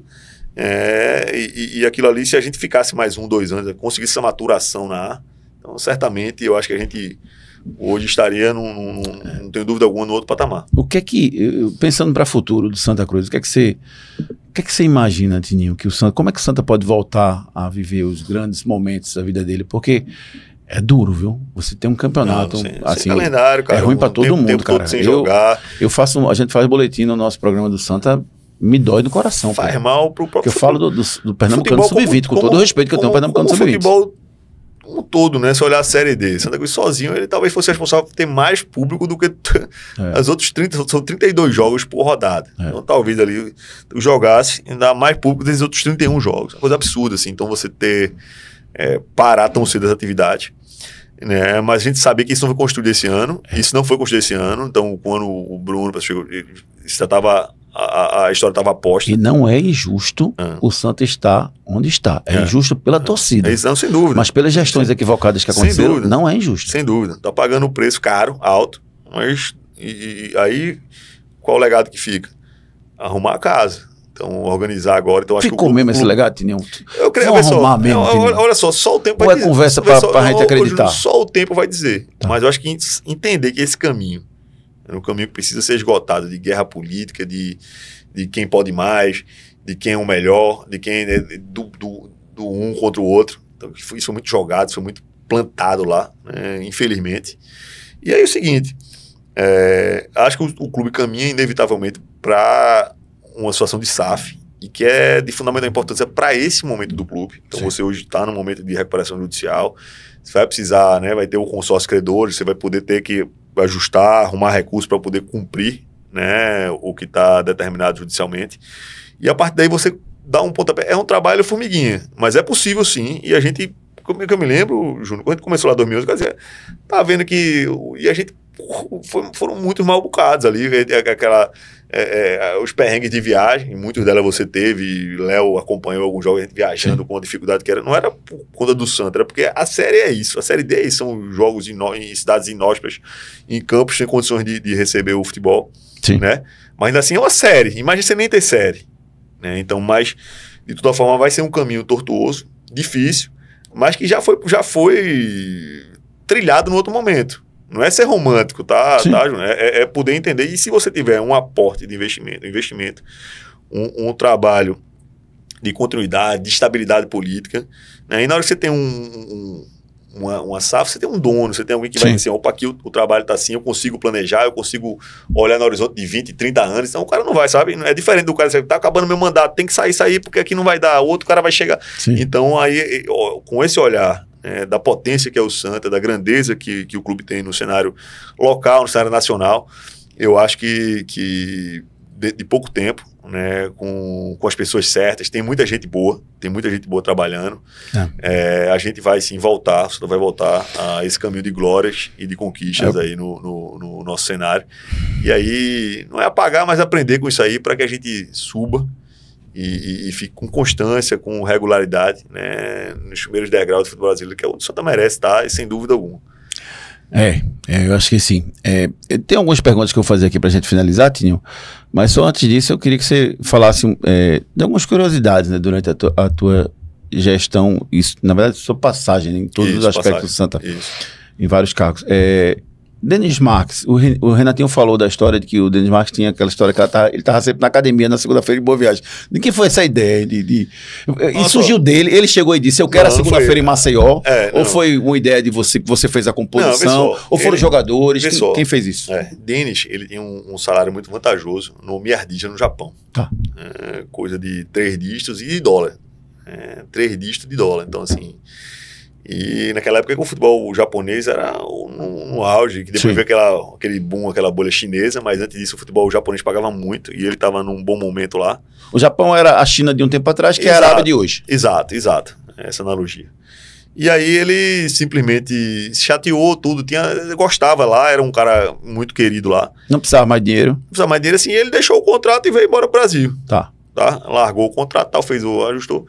E aí veio ainda jogar naquele Flamengo 2009. Nome brasileiro, ele jogou lá com o Adriano Imperador, tudo. E depois ali ele parou. Foi pra Maceió. E parou. Tomar a cervejinha dele e ficar lá na Pajuçara. Ficou lá dormir, daí parou, e aí assim, não quis mais jogar tal, e aí parou.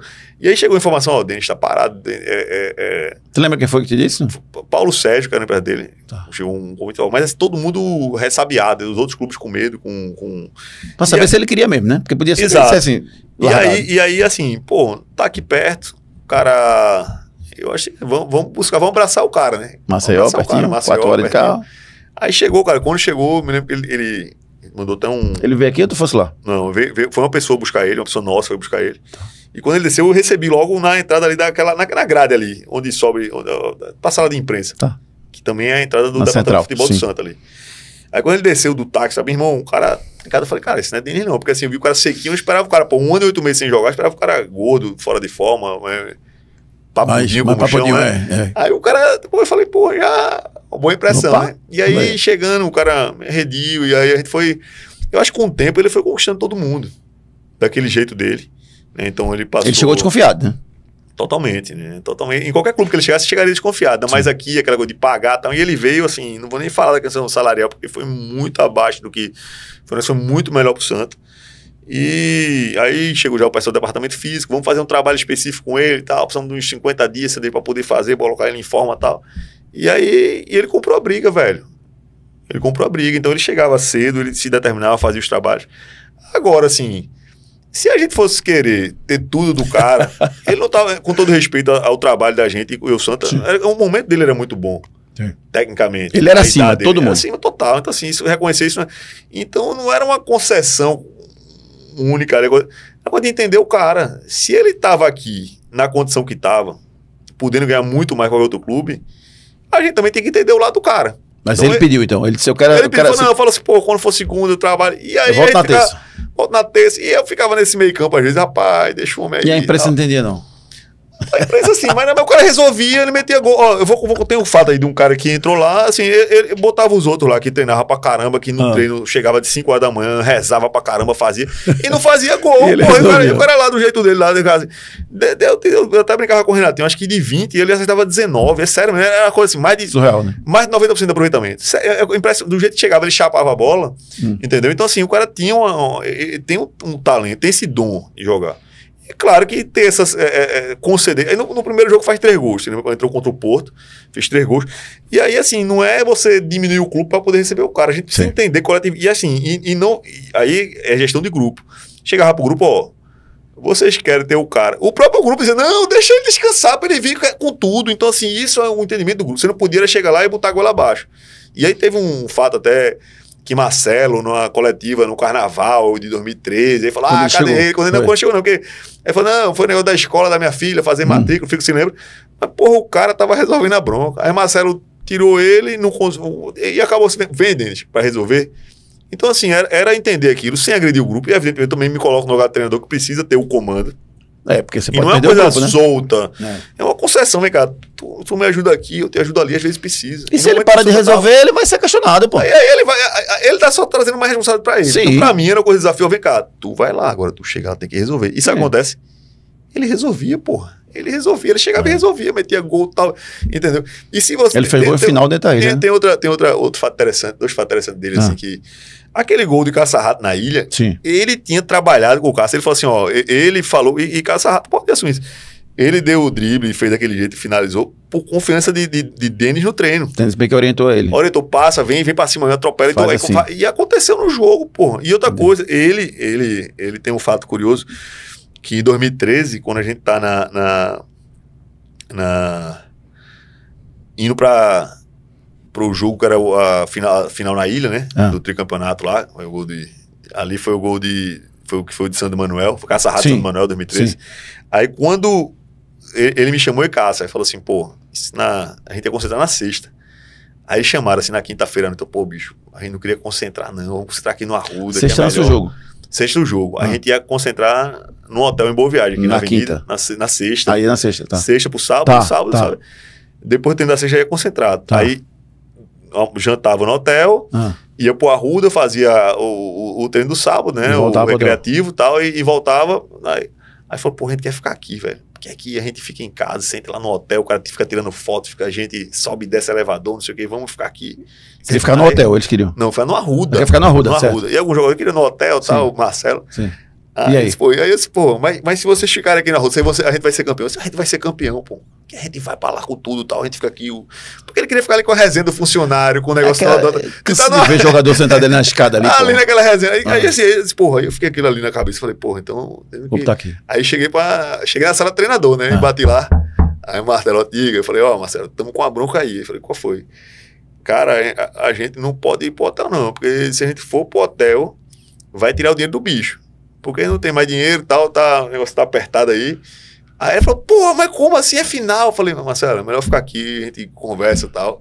Se tu chegasse pra ele e dissesse... Marcelo sempre é um cara muito tranquilo. Ele falou assim, também se for... Mas ficou meio... Eu vi que ficou puto meio, sabe? Ficou assim, porra, tá bom, você que sabe. Aí a gente chamou. Só que isso era ter sido um migué pra poder aproveitar essa... Se tu dissesse a Marcelo, os jogadores estão pedindo, ele não mas não era, porque sabe, tinha jogador que queria também. Então não podia falar jogador porque ele ia botar no peso. Ó, já tá na programação, não vamos. Aí, ó, faltou dinheiro.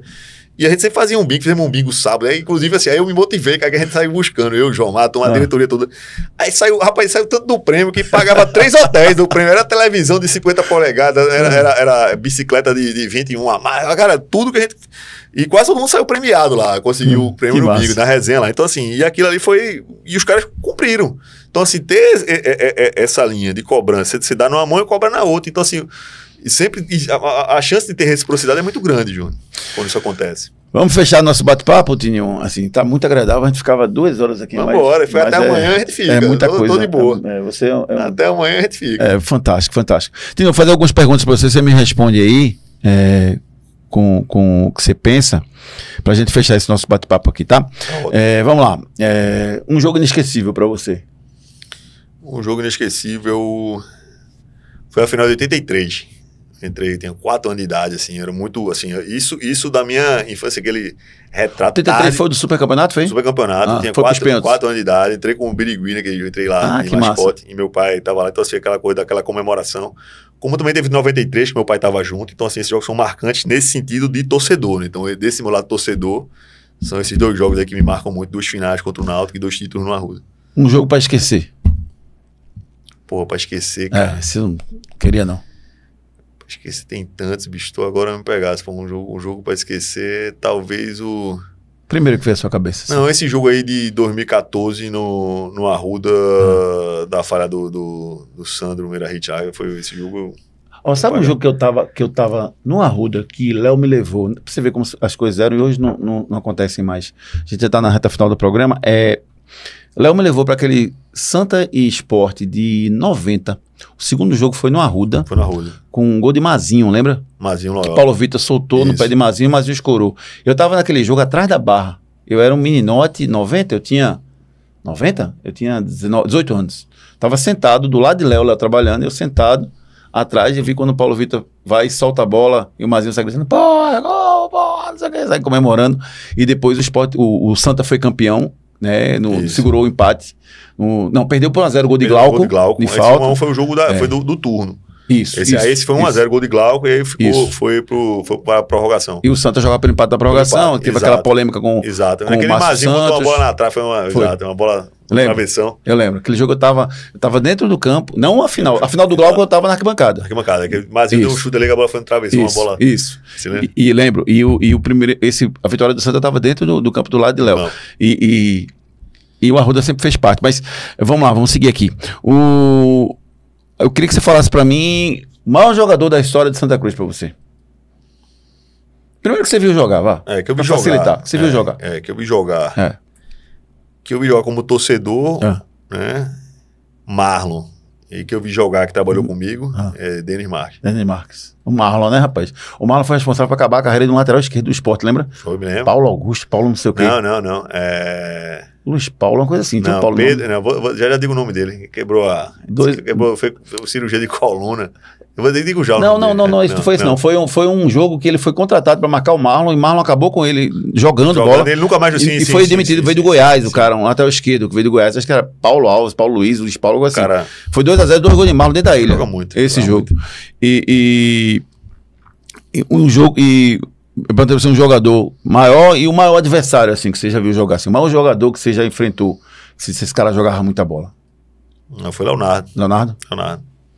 Lembra daquele duelo Leonardo e Mancuso? Lembro demais. Coisa linda futebol, né, velho? Lembro. É como a gente viveu emoção, né, cara? Total. Né, dentro do Arruda lotado, o jogo terminou em empate, Mancuso falando de um lado, Leonardo falando do outro, os dois jogaram pra caramba aquela partida. Verdade. Foi um jogo assim, que você saiu de campo, assim, eu não lembro nem se foi decisão de alguma coisa, não lembro, mas eu lembro que, putz, como o futebol é bom, né, como mexe com a emoção. Demais, mexe muito, o povo mobilizado. Magrão ou Thiago Cardoso? Cardoso, todo respeito ao Magrão. Pelo que o Thiago Cardoso lhe entregou...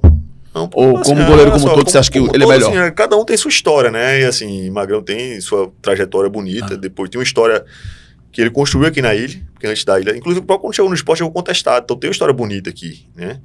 Mas eu vivenciei o dia a dia de Thiago também, que chegou aqui depois de um momento de uma cirurgia. Ele chegou do Monte Azul, de São Paulo, tinha passado já pelo Atlético Paranaense, tinha passado pelo Fortaleza, né? E tem uma trajetória bonita e pela história de vida. Talvez se eu convivesse com o Magrão, mas como eu convivo com o Thiago e sei da hombridade, da seriedade, do profissionalismo dele, né? Eu volto aí no Thiago. Jogador mais difícil que você trouxe pro Santa Cruz? Negociação enrolada que você disse, putz, esse cara eu trouxe. Porra, o William Correa, mais difícil de fazer. Eu fui bater 3 vezes lá em Belo Horizonte. E acabou o cara do Cruzeiro e falou assim, cara, eu vou ceder porque você tá enchendo tanto saco aqui que eu vou... Cara, não aguento mais ver esse cara, sério. Era Beneci e o próprio Klaus Câmara, que hoje está... Klaus hoje está no Santa Clara de Portugal.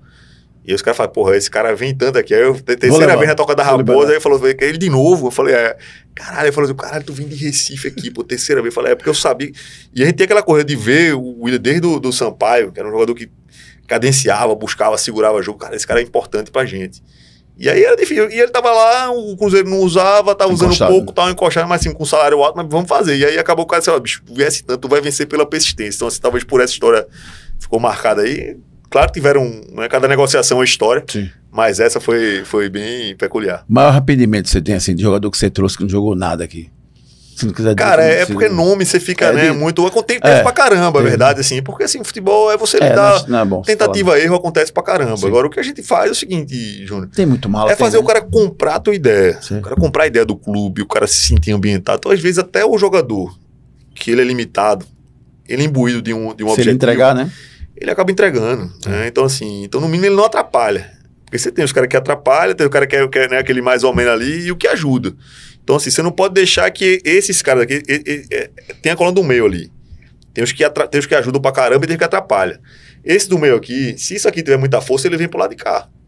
Então, qual é o dirigente? Ele tá sempre buscando que esses jogadores que são, né, o coluna do meio, ele vá pro lado de quem produz, de quem ajuda. Né? Então, isso é um constante renovação. Então, você vai lá e limpa disso aqui para trazer. Acaba que esse jogador aqui foi pro banco, brigou com o treinador e veio pro lado de cá. Então, assim, a gente tem que estar sempre buscando. Então, assim, houve pra caramba, até por uma questão de respeito a nomes, claro. Tudo, mas teve pra caramba. E a gente vai, muitas vezes, aprendendo com erro.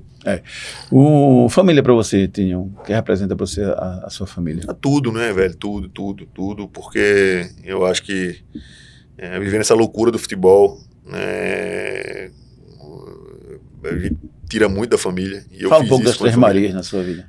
Tem Maria Eduarda, né, minha esposa, Maria Manuela, que está com 15 anos, e Maria Valentina, que essa é a mais tricolor de todas. Essa nasceu no Centenário, ela é apaixonada, fica vendo... Quem foi a ideia, né? Sub-20. De esperar pro dia 3 de fevereiro. Foi minha, né? A mulher comprou a ideia, né? 2014. A mulher comprou a ideia, que ela falou assim, eu falei, quando a gente foi no primeiro exame, a minha primeira filha nasceu com 7 meses. Então, nasceu, assim, são 40 semanas, nasceu com 32 semanas. E aí, a tendência é que a minha segunda viesse também prematura. E aí, sim, a médica falou, o máximo aqui que vai dar é 1º de fevereiro. Assim, quando ela fez o primeiro exame. Sim. Eu falei, 1º de fevereiro? 2 dias, aí não dá pra segurar. Aí eu falei assim, aí fui lá, doutora, não dá pra ser dia 3, não. Aí ela falou assim, olha, mas o histórico da Eduarda, porque a pressão dela aumenta e tal. Eu falei, mas a gente faz. Aí eu cheguei em casa e falei, tu vai fazer o seguinte, o que tu precisar, eu vou buscar. Levanta as pernas, fica calma aí e tal. Assim, que ela trabalhava em banco, na época, assim, ficou até... Quando deu aquela coisa da licença já, sim, e por conta do histórico já de pressão alta, ela tem pressão muito baixa, mas sim, durante a gestação. Então o cara fala assim, você o gênio da lâmpada, tudo que você pedir vai aparecer, não falta nada. Agora assim, vamos segurar até dia 3. E ela comprou a ideia, veio no dia 3 de fevereiro, e para alegrar, no dia do centenário, assim, foi uma coisa muito bonita. Até ela brinca que Thiago Cardoso segurou minha filha primeiro que eu. Eita, quando ela chegou eu vi lá nascendo, né, aquela coisa do cortar um bico. E aí quando ela chega, que ela tomou o banho e veio arrumadinha pro quarto, tem uma, sim, série de jogadores lá, Luciano Sorriso, Renatinho, Cardoso, então assim, Everton Senna, então os jogadores fizeram oração, e aquilo foi muito bonito, assim, e Thiago segurou ela, fez a oração e tal, e isso é muito marcante. Mas a família, ela abriu mão de muita, eu abri mão de muita coisa, a minha família abriu mão de muitos momentos, que não voltam, né, Júnior? Você sabe que não volta, então aniversário de criança. Eu passei 10 anos que eu não conhecia o pai de nenhuma amiga das minhas filhas. Na festinha do colégio eu não ia. Aniversário, essas danças comemorativas, festa de final de ano, então eu tava sempre fora, festa de casamento de parente. Cara, assim, uma coisa que mas que eu sempre tive muita responsabilidade com o futebol. O futebol não deixa para amanhã. A gente fica meio que em débito, né? Em débito, família, assim, né? Total. E assim, não quero causar choro, mas eu, na dificuldade do clube, eu fiz muita coisa que talvez hoje não fizesse, sabe? Não é um arrependimento, mas é arrependimento de você estar naquele momento, no calor da emoção, e eu sempre fui o cara de poder buscar resolver. Então, quem conviveu comigo, quem sabe a minha trajetória, quem teve comigo, sabe. Então, assim, isso talvez, né? Mas também me fez aprender, me fez também ganhar admiração de muita gente. Então, a gente perde um lado, mesmo acaba, né? Mas assim, quem pagou todo esse preço, quem segurou toda essa pancada foi a família. Então, assim, eu tenho esse débito de gratidão, né? Minha esposa mesmo tem tanta irresponsabilidade, podemos assim dizer, não faltou, sempre segurou a barra, sempre esteve junto, né? Então, acho que com a maturidade eu aprendi isso, e aí sempre quero aproveitar esse momento para poder estar mais perto da família, poder ter qualidade. O tempo não volta atrás, né? Já tenho uma filha que está com 15 anos, já bom desempenho escolar, a minha também, então eu prezo muito por isso, para a gente poder, né, chegar lá na frente e deixar um encaminhamento aí de vivência, de vida. Por isso isso é importante. Por isso que, assim, uma coisa que confesso que eu estava vendo, preparando para a entrevista com você, né, e eu estava vendo, tem umas imagens que, acho que foi uma competição de X1 no Geraldão, que as pessoas, tem uns torcedores do Santa que começam a te xingar. Exato, teve e você levanta e sai.